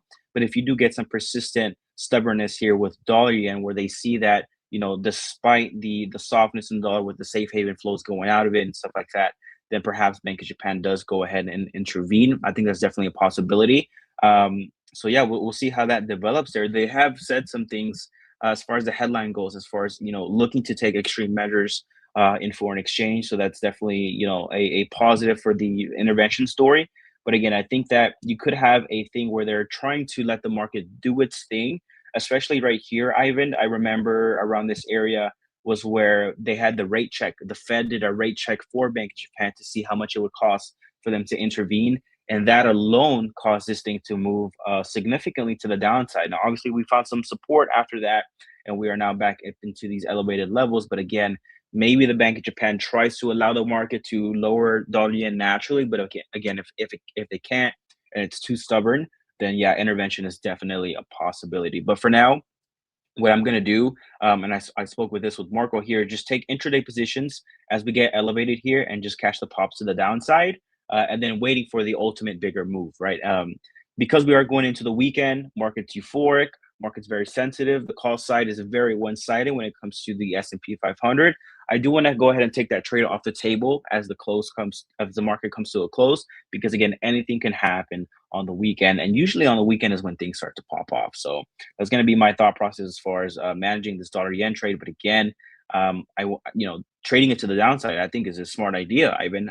You do have the yen strengthening. In fact, if you actually look at the fundamentals for Japan, it's actually looking quite nicely. So if I go to Eco Surprise Index here, I can show you, look at that. Japan here is creeping up here towards the top of that list. If you look at Eco Strength Index, if I'm not mistaken, yeah, look at that. It is the second strongest there. So Aussie and Japan, I love those two currencies at the moment for the strong side. You can see here that it's up there beating the US dollar. So there's a lot of things going for the yen, which kind of, gives me that confidence in dollar yen to the downside. Whether it be intraday or if you get an intervention confirmation, then swing trading that to the downside and trying to catch a couple thousand pips. So I hope I answered that question for you, my man. Let's go ahead and see. Sorry, guys. The chat is definitely behind here. So if I don't address your comments here as fast as I usually do, that is why. Max says SMB could also be a thing as dollar Swiss going to drop. Was vocal intervening too? Oh, most definitely. Most definitely dollar Swiss here. One of the things with dollar Swiss is that when it moves to the downside, that thing really moves to the downside. In fact, usually when I go long dollar Swiss, it doesn't really end well. The only thing the dollar Swiss to the downside is you do have those really hefty negative swaps there. But when it starts to move to the downside, definitely moves with some force. You do have, like Max pointed out here, intervention risk. In fact, right before the war started here, this is going to be right here at this level, 0.7700-ish. Swiss National Bank did say that they were looking to intervene if the Swiss franc got too strong. So we are kind of close to that level, honestly. So if you find our way there, I do think that you have some profit taking probably from dollar Swiss shorts going on there. And so you probably have a little bit of a stall out. And if anything, this becomes the new range where dollar Swiss operates at right here. So somewhere like this, I could definitely see that happening. So you had some range bound motions here. You had the break, and then you had a little bit of a lift off here. So maybe this becomes a new range or something like this here. I'm going to update this chart. It seems like this was the most recent top here. So if I do this, we are pretty much at the midpoint right now. This is probably going to be the new level, the new playground that we have in dollar Swiss. If you were to get, any upside in the dollar, this is probably where you stalled out at here at 0.8, and then 0.74 is where we, or 0.76 is where we stop at. So this is going to be my new levels here for dollar Swiss. But again, Max's point, yeah, definitely a possibility if the Swiss National Bank intervenes, then you definitely have that opportunity where, Swiss gets a little bit weak there. Marco, are you in here somewhere? I think I heard you. Hello, I'm in. All right. How are you, man? I'm doing pretty well. Pretty excited for the day. We got another catalyst. Fortunately, a bullish one, a risk-on one, a one that brings us closer to peace and closer to regular market conditions. So loving that environment. And as far as the positions, let me just bring up the charts. As far as positions go, of course, I don't have anything at the moment, but I have flipped to full risk on at the moment. So I was a bit hesitant this week, but I think with this latest news, there's a clear will from Iran's side to make a deal and at least not to escalate the situation. And I think flipping to full risk on is the way to go. So, of course, looking for pullbacks. I don't want to get in here at these all-time highs on the Nikkei. And let me just check out the S&P. The S&P, actually, if you look at the number of times, a number of consecutive days where the S&P was blue, I think we had 5 consecutive bullish days only around 20 times in the past 16 years. And six consecutive blue days only happened maybe 6 times in the last 15 to 16 years. So the longer that this bullish streak continues, the bigger the chance of a correction. Of course, does that mean I should sell? Absolutely not. This thing can continue going up a lot more. So I'm never the one to fade such a strong move, but it could mean that an opportunity is close, especially for a possible retest of this level of support. But what do you think? Did you enter any positions? I did. I have dollar yen short right now. Awesome. I'm going to show you something very cool here. I think this is how I'm going to filter it. I'm on a one screen right now. Give me one sec here. Yeah, no worries. Okay, to your point here, if we can share my screen here, Marco, if you could help me with that. Yep, I have it. Oh, okay, sorry. So we do have here the scenario backtest. So kind of to piggyback off of your point here, your study, you can see here that now we've definitely been past 5 consecutive days here on the S&P. So this is how many candles here? 1, 2, 3, 4, 5, 6, 7, 8, 9, 10. Who knows, right? Probably 20. I don't know. But 5 consecutive updates here. You can see that the forward-looking returns going into the scenario backtest on 92 studied occurrences. You can see here that the 1-day average return is very minimal. The 1 week average return is 0.5% here, and the 1 month average return is very minimal as well. In fact, so you can get an opportunity where you get some kind of a shallow pullback. Now, obviously, this is not going to mean that this is going to be an exact thing that's going to happen, right? Because of the scenario backtest, but it gives you an idea of the environment there. And also, too, this is just under considering 5 days. We are now 10 days higher. Back to back to back. So that could definitely change things. But I do think, Marco, that this market, although I do really want a meaningful pullback, right? A big one. I do think that it's possible that you just get some very, very shallow pullbacks. And that just makes it even more dangerous, right? Because if you keep getting these shallow pullbacks, then it just prolongs, it defers the bigger pullback that everyone's expecting. Yep. But I do want to hear more about you, Jay. So was that based on the EdgeFinder purely, or did you also take account possible intervention into that? It's definitely not an intervention play. This was more of like how we've talked about before, where you get like elevated here, and you just want to fade that move to the downside. And obviously the development here that we saw, I think it was the Strait of Hormuz is now fully open. Definitely added some fuel to that dollar softness. So I'm just riding that. Again, the nature of this trade here, this is not going to be a swing trade by any means, especially going into the weekend, because that's when usually things start to pop off and stuff like that. So I'll be taking profit on this position probably after the stream here. I do like that we're getting close to this 50-day moving average, but something we've discussed about many times here is that this 160 handle tends to be very defended, every time we get there. I mean, just looking here at the past couple of days here. So I'm going to continue to do that here. So I'll take profits. And if we get back up into 160, again, I'll go ahead and fade that. Now, the swing trade that we're all waiting for, the one I'm looking to participate in as far as the intervention goes, I'd put that trade on after you get some kind of a confirmation.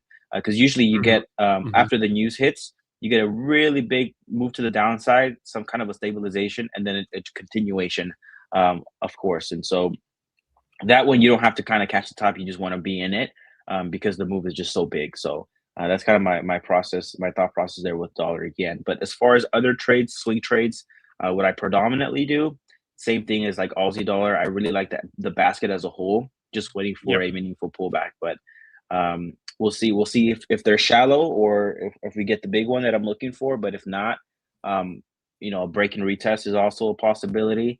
There's a lot of ways you can kind of, you know, attack that one. Yep, absolutely. And also, before we continue, I just want to post the link to the giveaway form. So if you guys want to participate in the DNA funded giveaway, here is a jot form, and I will post the link in the comment section. So take a look. So how about you though? Anything you're watching? I know Nikkei was on your horizon. It absolutely was. Yep, absolutely was. For me, I have three things. So I have my Nikkei, which I want to get a pullback or maybe a break and retest of the all-time high, of the previous all-time high. But I'm not going to enter at the moment. I think we're overextended. Okay. Aussie NZD I do like. I think there was a pretty nice reading on the EdgeFinder. So it was very bullish, still very bullish. Would look to buy near the 20 MA. So looking for that entry. And then the last thing is UJ. But UJ just absolutely crashing lower today. I'm going to have to wait for it to go back to 160. But again, loving the idea of just selling near 160 and probably capturing profits near the support level.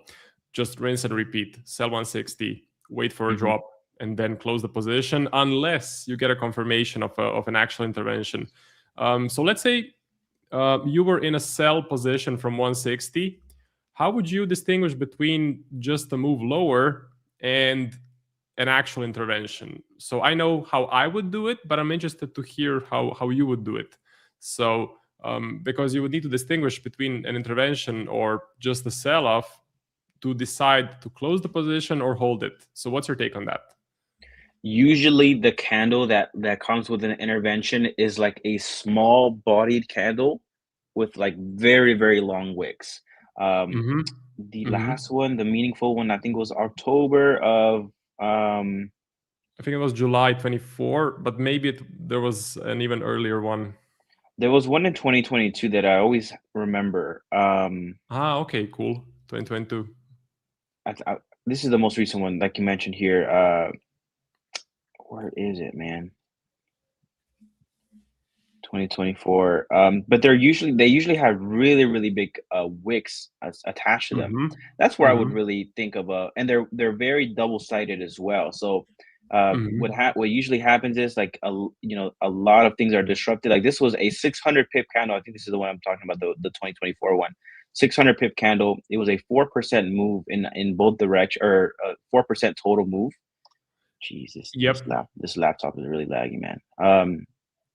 And so that's basically kind of the characteristic that I would be looking for.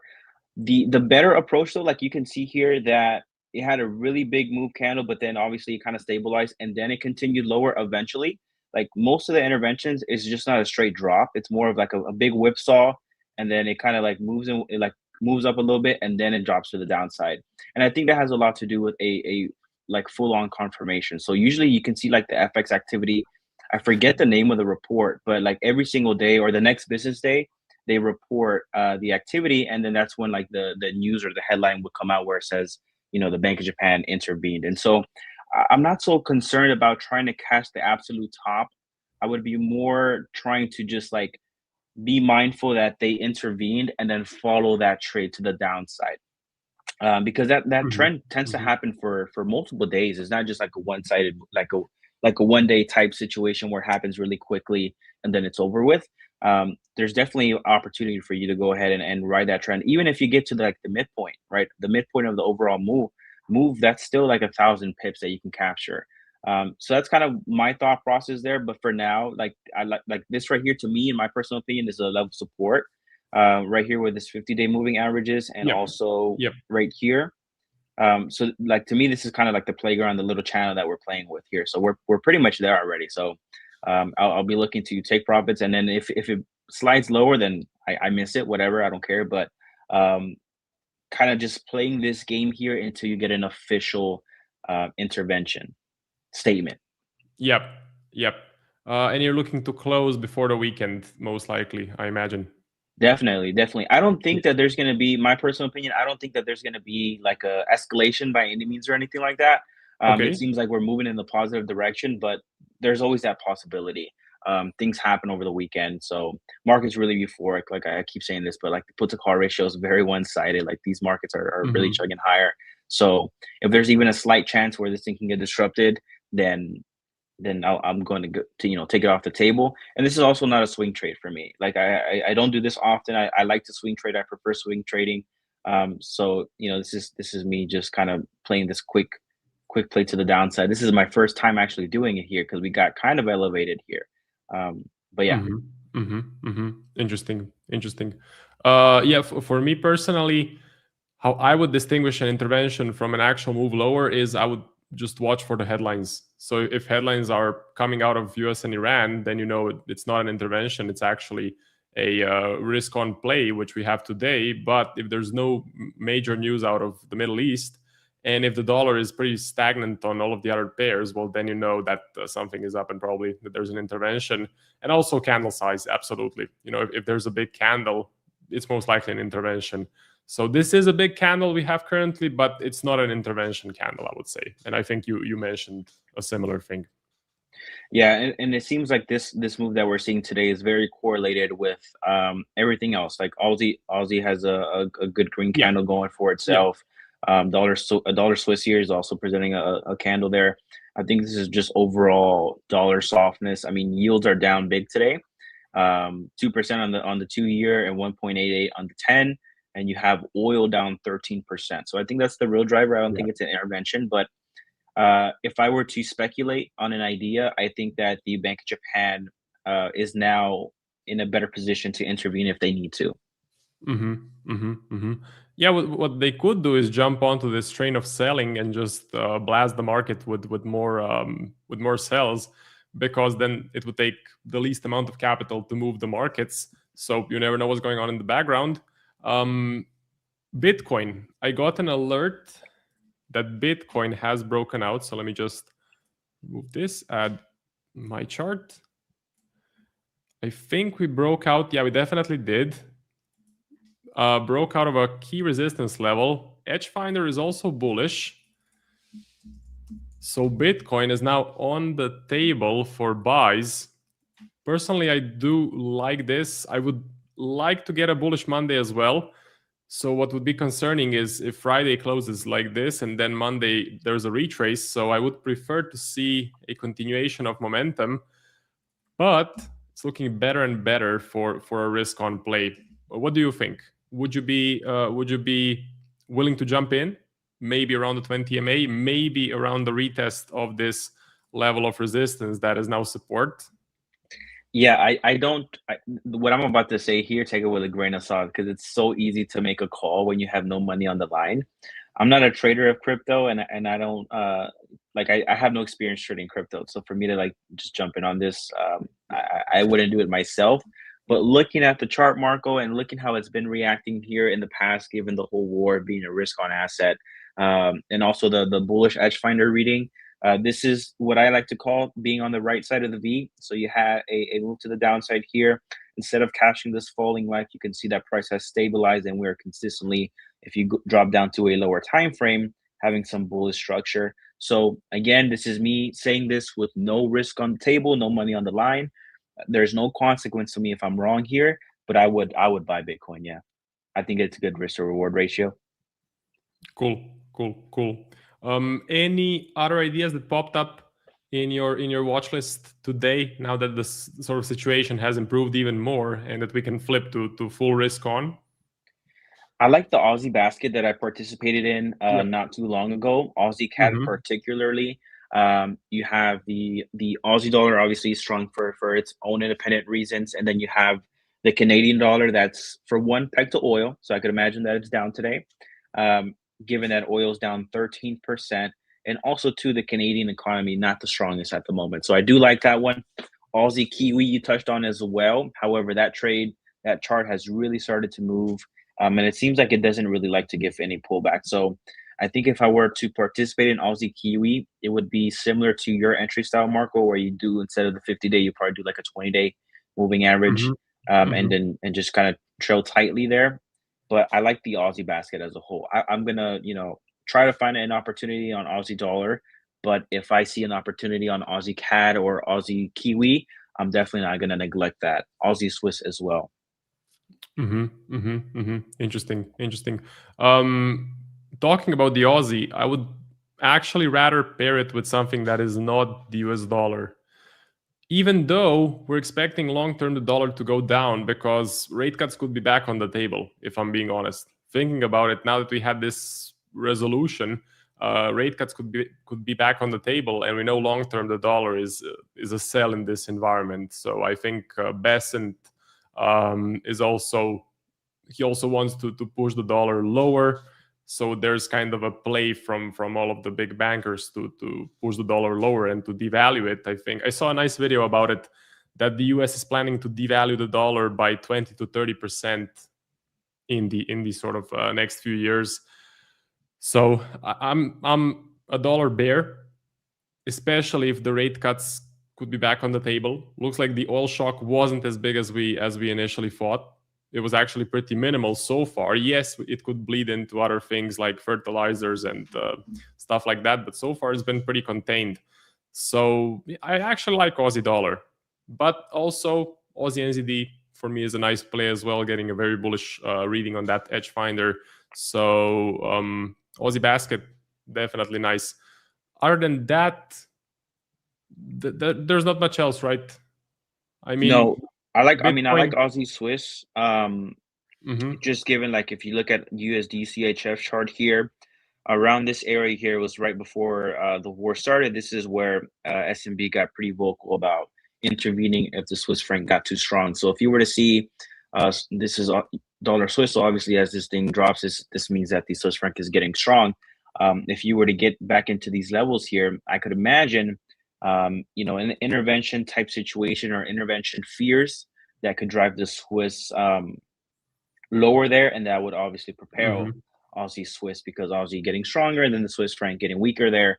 So I kind of really want to get an entry on this trade here. I think that the upside is there. The only thing is that this is one of those trades where it is just running higher. But and then as far as target goes, probably 0.58 would be where I'm looking at, somewhere here looking left on the chart. Aussie Swiss, nice. And you're still looking to mostly do Forex. So you're kind of focusing on FX and not really looking at the S&P, BTC, gold, and other assets. Right. Cool. Yeah, for me, I think stocks are the best play at the moment. If we get that correction, if we get a pullback, let me just bring my charts up.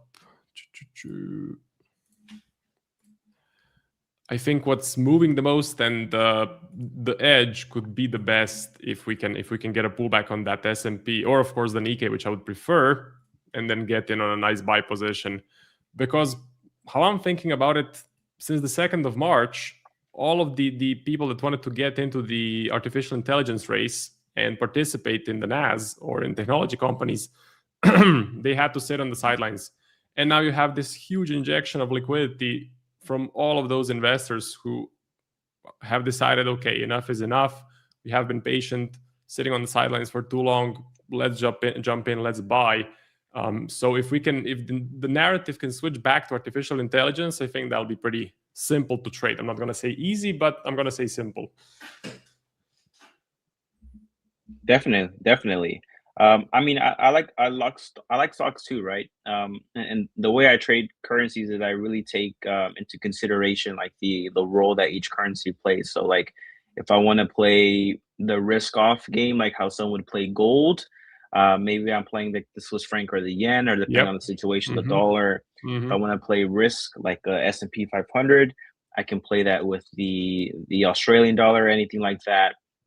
So I think you can still participate in like the themes, the overall themes, whether it be risk on, risk off, oil, no oil, via currencies. The only thing is like the S&P 500, I could see it being a frustrating trade just because it's having a monster run up here. And I think that, shallow pullbacks can make it somewhat stubborn. And the higher it goes with that, the more riskier it can be to the downside. Yep. I do agree with you. Absolutely. And the correlations are there. Pretty much everything is correlated in some sort of way. So even if you're trading only currencies, you can always find something that's moving when the S&P is moving, or when oil is moving, or when gold is moving. So if you can find correlations, you can trade it even through currencies. That's what I kind of like about financial markets, that you're not limited sort of to or not limited, but you don't have to look at everything. You can be a currency specialist and still take advantage of all of the narratives that are going on in the markets. Yeah, the only downside to that, though, is that obviously it's not a one-to-one correlation. So Aussie dollar from the low to the high here that we've experienced, I guess the dip you can call it, is up 5%, and the S&P would probably be up way more than that. I think it's probably double that. Yeah, 13%. So the moves are not as big as you would see something like this. But again, currencies are just something I like. I like the idea that you can pair something or try to find something that's really weak versus really strong, and then kind of have like a really good outcome as far as like a nice drift higher. Absolutely. So I'm gonna have to do my giveaway now because we have the next guest coming up. But thank you very much, Alan, for the joint segment. I wish you a great trip. Also, good luck with USD/JPY. I think it's a pretty nice position, and we will see each other next week. Alrighty, man. My fault. I went over. I didn't realize the time was going up there. No worries. It was fun. No worries. Have a great weekend, man. Take it easy. You too. See you. Goodbye. So let me post the link to the form one more time. If you want to participate in the DNA funded giveaway, it's going to be a 10K one-phase account.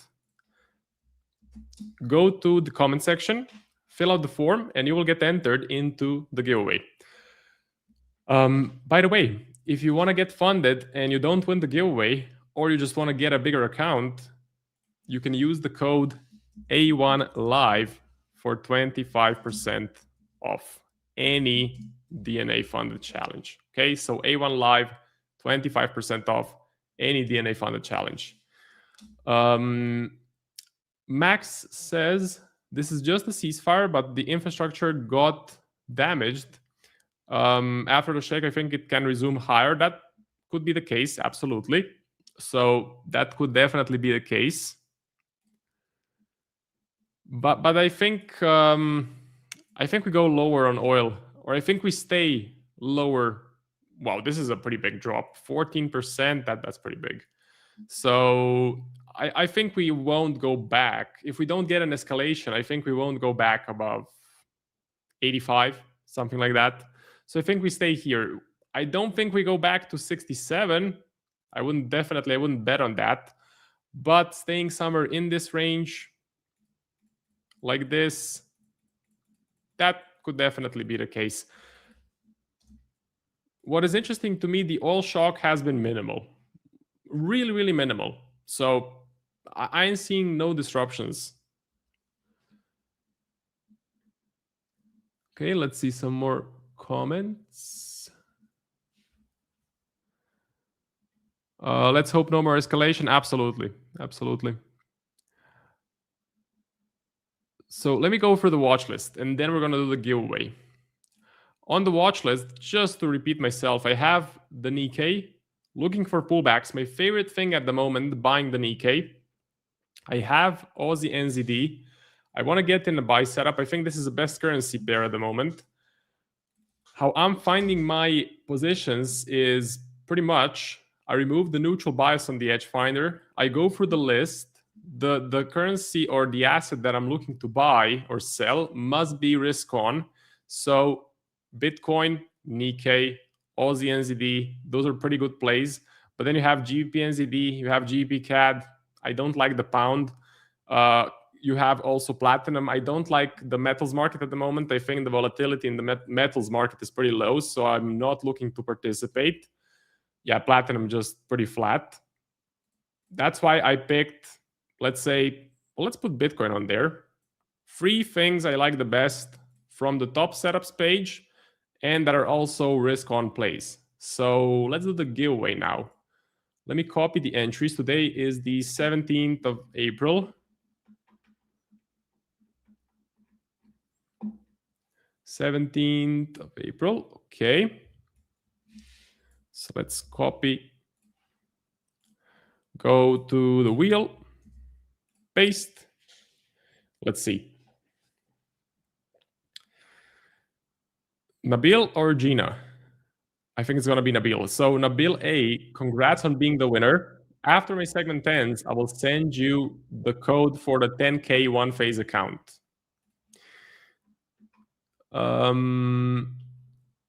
We have a paid comment actually. Awesome. Thank you very much. So this is going to help. I think the A1 trading team has a coffee fund and this goes towards it. So thank you very much for the donation. What do you expect of the USD? What currency are you most bullish on? As far as the dollar goes, let's take a look. At the moment, I don't have a clear bias. I don't have a clear opinion. What would help is if we get more clarity on the Fed. So if we get more clarity on the United States Central Bank. They were pretty dovish before this thing started. Let's see, 2nd of March. Yeah, so this is when the war started. We're now back at that level. So they were pretty dovish. And long term, Besant, which is the, I think, Treasury Secretary, has an idea of devaluing the dollar by 30% or more. So the US wants a weaker dollar. Trump wants a weaker dollar as well. That's why I think if I had to give you a bias, it would be a bearish one. But does that mean I'm going to execute positions? At the moment, no. Being more patient, I want to see more clarity of what the Fed thinks, especially now that we got more clarity on the Middle East. So let's wait a bit. Let's be a bit more patient. What currency am I most bullish on? It is Aussie NZD. It's getting a very bullish reading on the EdgeFinder. The only one that's getting the only currency pair getting a very bullish reading. There's a nice uptrend. We are respecting the 20 MA perfectly. Australian dollar is a risk-on currency. There's no massive resistance level in the way, so this thing has a lot of room to fly. I'm just looking for pullbacks. Looking for pullbacks to the 20 MA. And if you're in the A1 Discord, you can get all of my trades, all of my signals, and also make sure you use the code Marco to get 25% off. Sorry about that. Anyway, that is it from me. Don't go anywhere because James is coming on right after my segment. I wish you a great weekend. Stay safe. Close any positions that you have going into the weekend that you have a lot of exposure on because we could see gaps and we will see each other next week. So thank you. Goodbye. If you are a swing trader and you are looking to get funded, then check out today's video sponsor, Ola Prime. Ola Prime has a challenge built deliberately for swing traders. Check this out.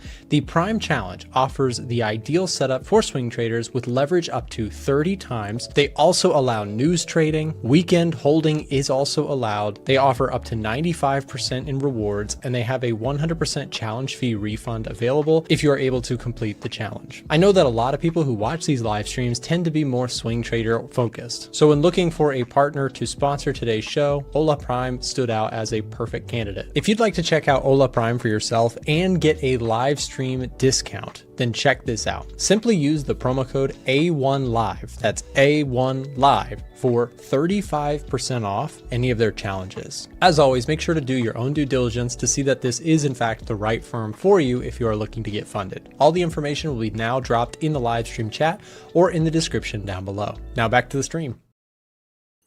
Hey, happy Friday, everyone. Hope you're well. Hope you've all had a good week. I mean, it's been a volatile day.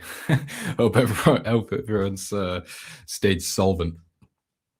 Governor Bailey also acknowledged that oil shock has been huger a problem as they anticipated. Silver business. Okay, perfect. Sluggy, hello. Shills, hello. Alan, good to see you all. Tatienda. What a nice welcome on a Friday. So, as for open positions, I'm in some good ones. I'm in some bad ones. we'll just have a look. So Tesla, I told you guys, I feel like Mike's a bit close, sorry. I feel like I told you guys about Tesla yesterday. So entered along, very sort of normal position sizing, nothing really to report here. This wasn't a position that's based on really anything. It's just, it's Tesla, big stock, big company. I still see them doing quite well. So I'm entered in for quite a long-term target. I'm looking for around $500 on Tesla. But don't make any decisions based on what I say specifically, or especially with stocks. These are, again, long-term sort of portfolio holdings. Same thing with Microsoft. Got in quite a nice entry in Microsoft, seen a nice push to the upside after the open. We're in the Nikkei. So this one, again, showed you guys this one yesterday. Initially actually moved quite well. Then we had some drawdown, and then obviously we got the developments today, which really helped move this position towards our take profit. In pound CAD. So this one's a bit interesting. So yesterday we were in just a regular position. It was something like this. We got stopped out. However, because my position size was so small and we've had the developments today, I was like, you know what? Let's just have a little bit of a pivot. Let's change the position. So I've turned it into a bit of a DCA position. It's not a real DCA. I've got one add-in that's pending. If we see further downside from here, I'll just cut the trade. But I'm still quite optimistic about pound CAD being bullish. So pound CAD is still getting a bullish reading on the EdgeFinder. We've obviously had de-escalation regarding the Strait of Hormuz, which is obviously going to bring oil lower, thus be a drag on the Canadian dollar as well. So I quite like pound CAD long still. So from a macro perspective, I think it's perfectly fine. It was just the technicals that threw me off a little bit there. New Zealand US dollar. We discussed this one yesterday, and I said I didn't really like it, and I should have stuck with it, but I was looking at this daily time frame, and I was like, you know what? The EdgeFinder's bearish. The technicals on the daily do look pretty good. Looked good at the time. We had a bearish daily candle close yesterday, but yeah, so far it's not looking fantastic, obviously, with the news that we've got today. Euro dollar, I'm still here, still just DCAing my way down, or actually DCAing the way up, looking for a mean reversion. Again, this one's not a macro trade. This is a purely mean reversion DCA, very small sizing. So again, don't follow this one. In fact, don't follow anything I say.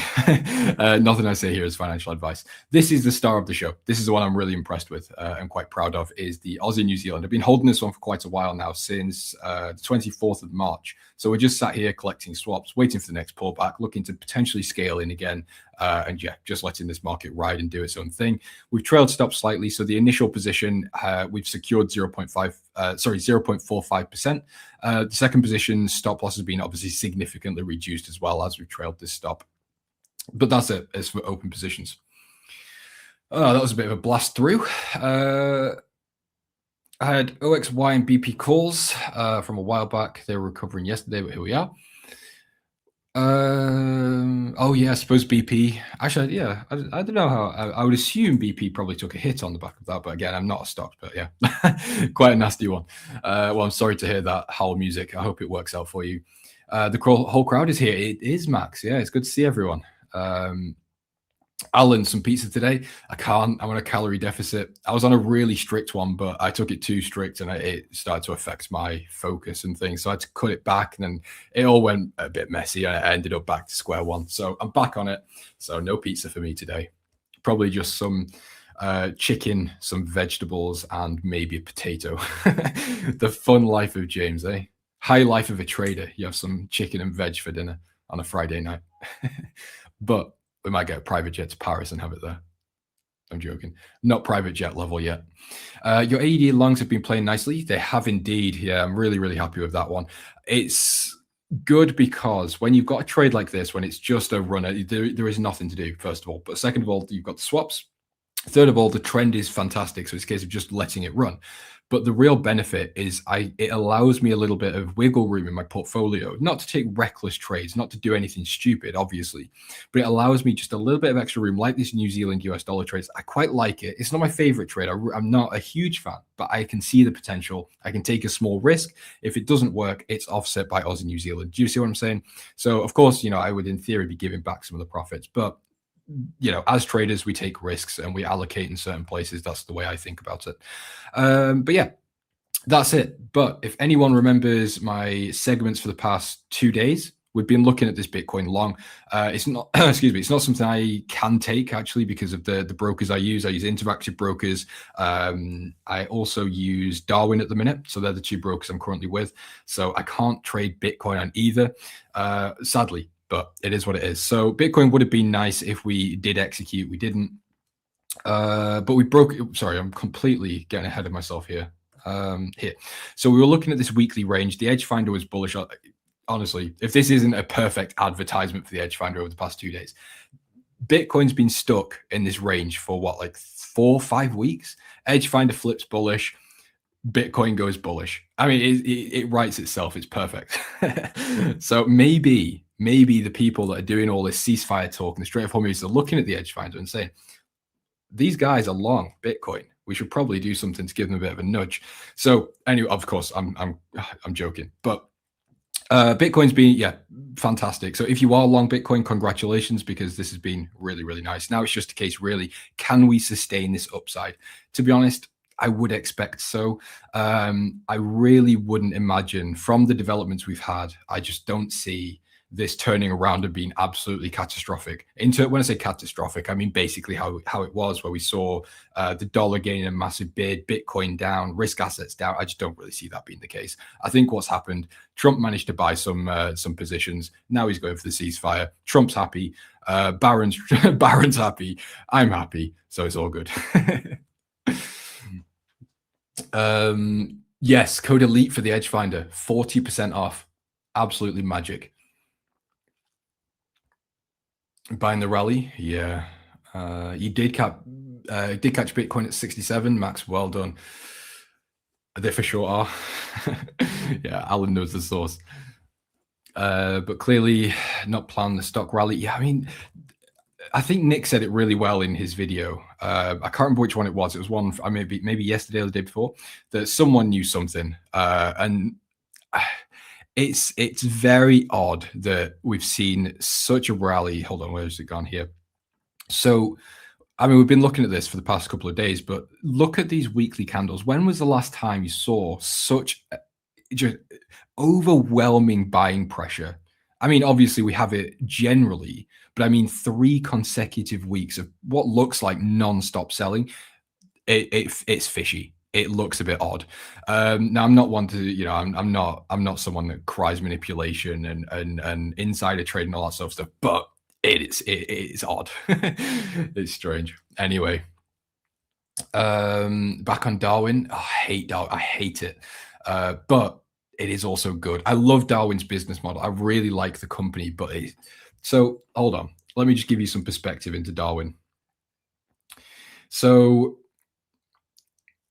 I'm not sure if you guys can see it here, but oh wait, hold on, wrong side there. So that's 3.2K profit just on commission. This isn't swaps. This is commission. What Darwin's taken, 1,800. It's nuts. It's very, very difficult, especially if you're placing a lot of trades, which is what I do on Darwin.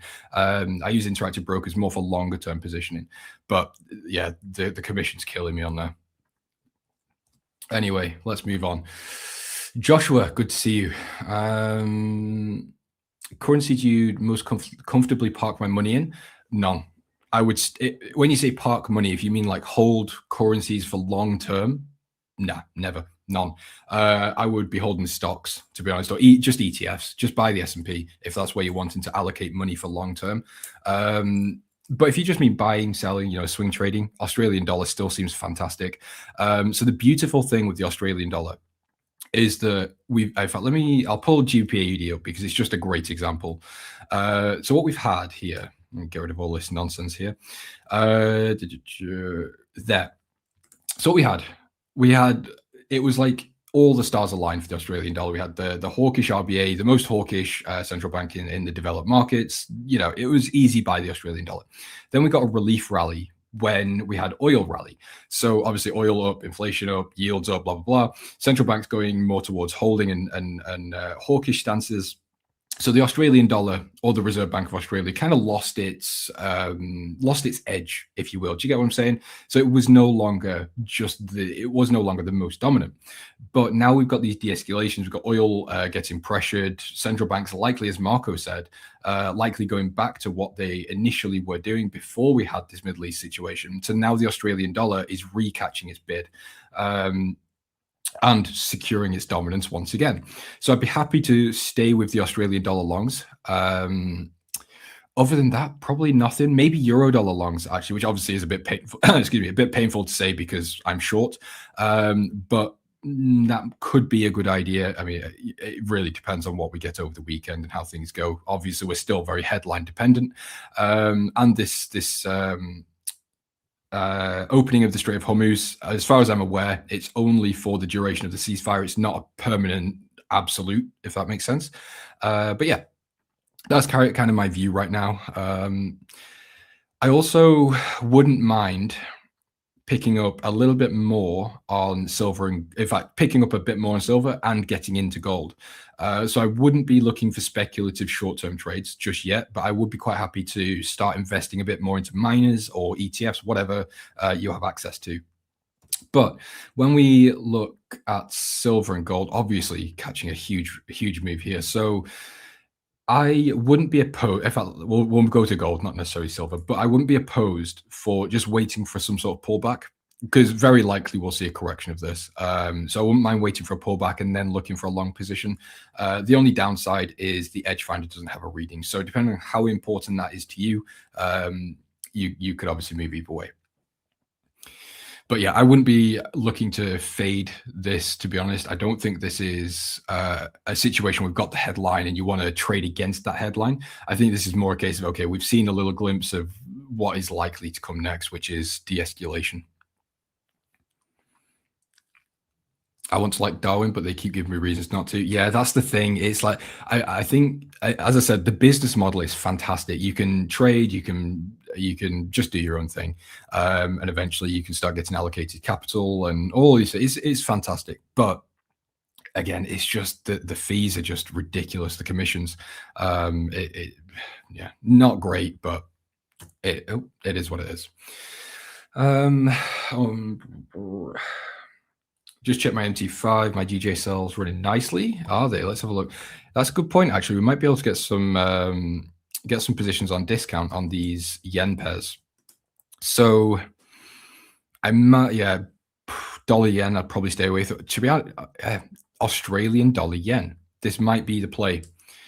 So actually, I might have to do this before the market close. I wouldn't mind just going long and start picking up a bit of a DCA position on Aussie yen. I'm a little bit late to the party. Really should have been doing that back here, but I think it's still valid. But yeah, I would imagine this is more okay, or more of an opportunity to buy yen pairs rather than sell them off. Obviously, it really depends on what we get in terms of developments and the severity of it. But yeah, generally speaking, I do quite like that idea. Nasdaq, okay. I mean, I just remember what do you want me to say here? I suppose. I don't know. Let's see. I suppose the only thing I can even begin to try and analyze here is just looking for a pullback. You know, I mean, it's in a condition where it's unrelenting to the upside. So in a situation like this where it is just rallying, I can't do much in terms of analysis. I can't tell you to really do anything because, you know, for example, what I mean by that is we can draw the fib from the low to the high, but then, you know, after this stream's done, we're probably going to start printing new highs, and then the analysis I've just given you is outdated already. However, higher time frame wise, I think what is sensible is maybe just looking for a retest of these previous all-time highs. Obviously, double topped here, we've broken right through. Maybe just look for that retest and then continuation. We could then, we could, on the other hand, get a bit of a deeper pullback, correct some of this left side, maybe down to around this level. So I think really it's just a case of waiting for pullbacks to levels, waiting for a rejection, and then looking to be a buyer. I don't think there's really anything else to do. I wouldn't like to overcomplicate it. Liquidity rotation has been interesting. It has, yes. I got really itchy nose. I think it's coming to hay fever season. First gold, currency, no stocks. Yeah, you're right, actually. I've not even checked oil for the past couple of hours. Let's see what oil's been doing. Yeah, nasty move there. I'm still not in the mindset that oil is going to go back down to the pre-war price. I think in order to see oil completely revert back to, let's say 68, no, actually wait, let's say 67, 65, 60 area, I think we'd need a complete de-escalation, a complete full stop, sort of like ceasefire, end of, for that to happen. Because of course there is still a risk that we get to the end of the ceasefire. Trump's like, nah, let's continue, let's continue the attack, and then oil's going to go back up, and we're going to see it all just return to what it was. So I wouldn't really like to be involved with oil just yet. I'd need to see a complete absolute decision on whether they're going to continue the war or if they're going to, it's cool and everyone can go back to chilling. But yeah, I mean, that's all I can really give you right now. No, James, what do you mean, Sluggy? Oil prices will come down first, then 2 days later we'll hear about the end of the war. Well, actually, you know what? Actually, maybe, especially given the current administration's market behavior. I think that is actually, probably. So yeah, I'll do a taco on that one. I'll backtrack. Yes, maybe we could see oil back down before we do have that decision. That's the thing. It could, you are right, Quitera. I'm not 100% sure how to pronounce that. It could be just a taco or oh god, who knows? Corn, wheat, and soybean. My friend, you've asked for 3 markets that I just have no idea about. I can't tell you the last time I clicked on these. So wheat, I mean, I can give you some technicals, but in terms of giving you any real direction based on the drivers, I've got no idea. Absolutely no clue. No Scooby-Doo. Wait, hold on. What was it? Corn, wheat, and soybean. So I don't think I've got corn on here. I've got soybeans and wheat. We can look at that. Well, automatically soybean is doing nothing, so I can't tell you anything there. There's no trend because I'm a trend trader, look for trends, pullbacks, but there's nothing here. It's sideways. So fundamentally and technically there is absolutely nothing there. On wheat, to be honest, actually maybe just look to buy dips, and I'm purely saying that just on how this market looks, just very typical uptrend here. So yeah, maybe if we could reach this low, look to buy in these dips and keep it simple. But again, don't take this literally. I've got no idea about wheat. I quite like this actually. 200 on the H4 looks all right. Bit of a rejection there. Coffee, guys, chill. I'm not. All I can tell you about coffee is I had 2 pretty nice cups of coffee this morning. So maybe a long coffee because I like coffee. Christian, hello. Max, being 80% cash, looking terrible in that environment. Yeah. Well, this is why I quite like to have a long-term portfolio. Let this be a lesson to some of you who maybe just allocate to one trading account. It's absolutely worthwhile having another account that's long-term investments, whether you individually pick stocks or even just buy into the S&P, which is what I do on my larger investment account. I don't have anything on there. It's just the S&P. All I do is just buy dips. And it works fantastically because I don't need to worry about stop losses. I don't need to worry about risk management because it's investment. It's like in the UK, it's called stocks and shares ISA. And yeah, it's just sit cash, buy dips, simple. Keep it straightforward. Egg USD. To be honest, I've got no idea what egg prices are. I know when Trump came in, there was a huge thing about egg prices in the US, wasn't there? But I've not heard anything about that. So maybe eggs have chilled out a bit on their price. Who knows? That I meant, James, 80% out of my long-term investment. I see, Max. Okay. Yeah, that's also quite nice, but I don't sell. I only buy. And the idea is maybe when I'm like 95, I could maybe cash out, but very likely I'll just keep buying and maybe it'll get passed down to my non-existent children. Oranges, I'm worried about orange juice. Yeah. Oh my God. Okay. Right. Let's go. Actually, let me just double check what my time slot is here, because I'm fairly sure I'm the last person I am. So let's say I've got about 10 minutes left, give or take. So New Zealand US dollar, I'm basically in line with the EdgeFinder. So the only things I'm not really involved with the copper. I'm in the Australian dollar. Bitcoin, unfortunately, can't trade that. Platinum, Russell, interesting. Let's take a look at the Russell. US 2000 here. So blasting through new all-time highs this month. Weekly, I mean, it's kind of the same as the other markets in terms of Nasdaq and the S&P. There is nothing to do, or there's nothing I can do it just yet anyway.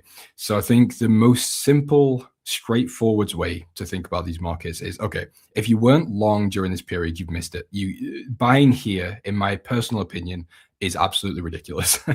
No offense to anyone that may have bought here, but the moves happened, in my opinion, or at least the majority.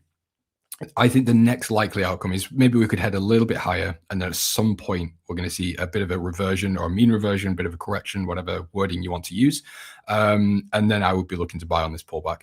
So again, keep it simple, straightforward. I think that's really all I can tell you in that market. I don't like coffee, so keep short. How can you not like coffee? That surely there must be some type of coffee. I mean, you've got matcha latte, you've got an iced latte, you've got a cappuccino, a mocha. How can you not like? There's so many variants. It's so versatile. Better to not sell, but we're seeing this environment like an opportunity to cash out and reload. I like it, Max. Yeah, nice one. If you've made some money, congratulations. Gold, yeah. We did look at gold, but I can give you a very quick recap. So there's not really anything for me just yet. So H4, we are slightly moving to the upside, but overall this is a bit of a choppy upside trending range. Our 200 and our 50 moving averages technically are still in a downtrend. Our 200 above our 50. So having said that, we've seen a bit of a convergence here. So it looks like we're about to get a bit of a cross. It doesn't mean too much, but it does just tell us the trend's now bullish. It's a bit of a safer time to buy, if that makes sense. So on the H4, I'd need to see those moving averages cross. The H1 looks good. RSI is a little bit overbought on the H1, so I would expect some sort of pullback. In that case, maybe we could look to buy off our 200 moving average here. A little bit aggressive, but the idea is there. On the other side, we don't have gold on the EdgeFinder. So depending on if you've got the EdgeFinder, how much you rely on the EdgeFinder, gold might not be an option right now, which for me it's not, because it's not on the EdgeFinder. The way I trade is very rigid. If it's on the EdgeFinder, I'll look to trade in that direction. If it's not on the EdgeFinder, I don't care. Very simple and straightforward. So gold, in my opinion, bullish, but it's more of a wait and try and catch something in the future. Maybe next week. When I say future, I don't mean 6 months. I mean, in the next 1, 2, maybe 3 weeks. Matcha latte. Yeah, I mean, I don't like matcha. I think it tastes like dirt, but, can I analyze the DXY? I don't think we're going to get really much else. I think if we headline dependent, I need to keep saying that because I don't want anyone to take this as gospel or too literally. But in the event of a ceasefire, or we've already had the ceasefire, in the event of a complete de-escalation, everything returns to normal, the dollar very likely will be pressured under that. However, I don't think it's going to be significant. I don't think it's going to be a case of like we see the dollar go down to 90. I just don't see that as realistic. I think what the likely outcome is we sort of hover around the support. We might do something like this where we wick to the downside or have some sort of movement to the downside, then correct back to the upside. But that's kind of all I've got for you. It's not on the EdgeFinder. We don't have a US dollar reading. The geopolitical landscape is okay in terms of what we've had, but it's still on a little bit of a seesaw, if you will. And the overall US, I'm just not overly happy with, to be honest. I think there's a little bit of issues within their economy. That's coming from an outside perspective, by the way. So again, don't take it too seriously. But yeah, dollar-wise, I'm pretty flat. I don't really have an opinion. I'm more just trading the EdgeFinder. Amsterdam coffee shop. I've not been to Amsterdam in a couple of years. Maybe it's due a visit. It's crazy it sounds. New Zealand US dollars, a wonderful discount if EdgeFinder right now is long-term. Is right long-term. Okay.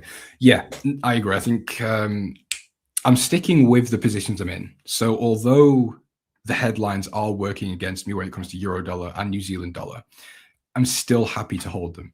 And this is why the EdgeFinder is so good, because it's not just a case of, okay, we've had a headline, I'm in a bit of a drawdown, need to close a position. It's okay, headlines have come out, I'm in a bit of drawdown, but the fundamentals are still there objectively.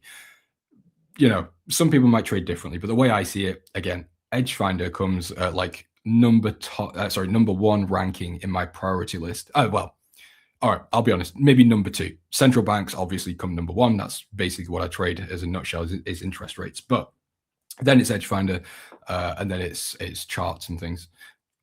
Yeah, I should probably preface that does change. You know, if we get breaking news and we get, you know, a complete collapse of the US dollar, obviously that changes. But hopefully you get what I'm trying to say there. Yield markets coming down. They are indeed. Yep. So we are seeing long end and short end yields down. So 10 years down, 2 years down. The US dollar is underperforming all of it. Well, when I say underperforming, I mean, obviously right now, dollar is down. All of the other major currencies are moving to the upside. So yeah, it basically is just a sell dollar environment right now. But I think long term, we would basically just return to where we were. And what I mean by that is the fundamentals just take over again. So it'd be a case of buying the Australian dollar. Actually, that's pretty much it. That's all I've got for you. Buy the Australian dollar. Not financial advice, but that is my number 1 pick. Suggest further risk on. Yeah, so look at that as a good point. Yeah. Am I buying the DXY trend line? No, I don't trade trend lines. My name is James, not Tory. No, but I don't trade the US dollar trend line, but I do keep it in account. So for example, if we were, I'll show you what I mean here. So if the dollar were, let's say it was down here, and the EdgeFinder flipped bullish and the dollar then returned back above the trend line, yeah, maybe I'd be a bit more aggressive with some long positions, because then we've shown respect, or we've shown rejection of this, which, you know, you can't really argue it's a major level, or it's a major, whatever you want to call it, trend line. But I'm not going to buy the dollar just because it hits a trend line. Does that make sense? It has to be in line with fundamentals. Why is market spiking? Check BBC News, check Reuters, check Twitter, check any news source, please. Market is spiking because we've had the Strait of Hormuz has been open for the remainder of the ceasefire. So markets are reacting risk on from that. Do you have a big screen? I do. Yep. So I've got ultra wide screen monitor above. And then what you guys see right here is just a MacBook screen. Opinions on yen? I don't have opinions on yen. No. So I think with yen, if I really had to take a trade, or I really had to put like an idea out there, I would be looking to buy yen pairs, specifically Australian dollar yen, just because, as I said earlier, I still think the Australian dollar is dominant. I think it will continue to be dominant until we see the RBA flip, whether it be cooling off from the hikes or turning dovish. And the yen is still a funding currency. Fundamentally, it's still a currency to buy against, a currency to sell against others. So it's simple. So really, I think this is more of an opportunity to buy dips. That doesn't mean buy right now. It means wait. It means for me to wait for some sort of larger pullback, wait for rejection, signs that we're having a bit of a reversal back to the upside, and then maybe I could buy and hold and just collect those swaps. Would you say we're back to trading fundamentals? No, absolutely not. We are now currently seeing the markets trading off the headlines that we've had. Wait, burned? What? Mic drop? Oh, I didn't mean to. if I said something out of turn, I didn't mean to. But if it was funny, then I did mean to. I'm a funny guy. Anyway, guys, I'm going to have to head off. We're at the end of my time slot now. So, ladies and gentlemen, have a fantastic weekend. Thank you for being here. Stay safe. Don't get margin called. And I'll see you all on Wednesday next week. Thanks again for watching today's show. Our goal at A1 Trading is to continue to share free value to our audience through daily videos and articles, keeping you up to date with the latest market coverage. If you enjoy our content, make sure to subscribe for more. From all of us at A1 Trading, have a great day, and we'll see you next time.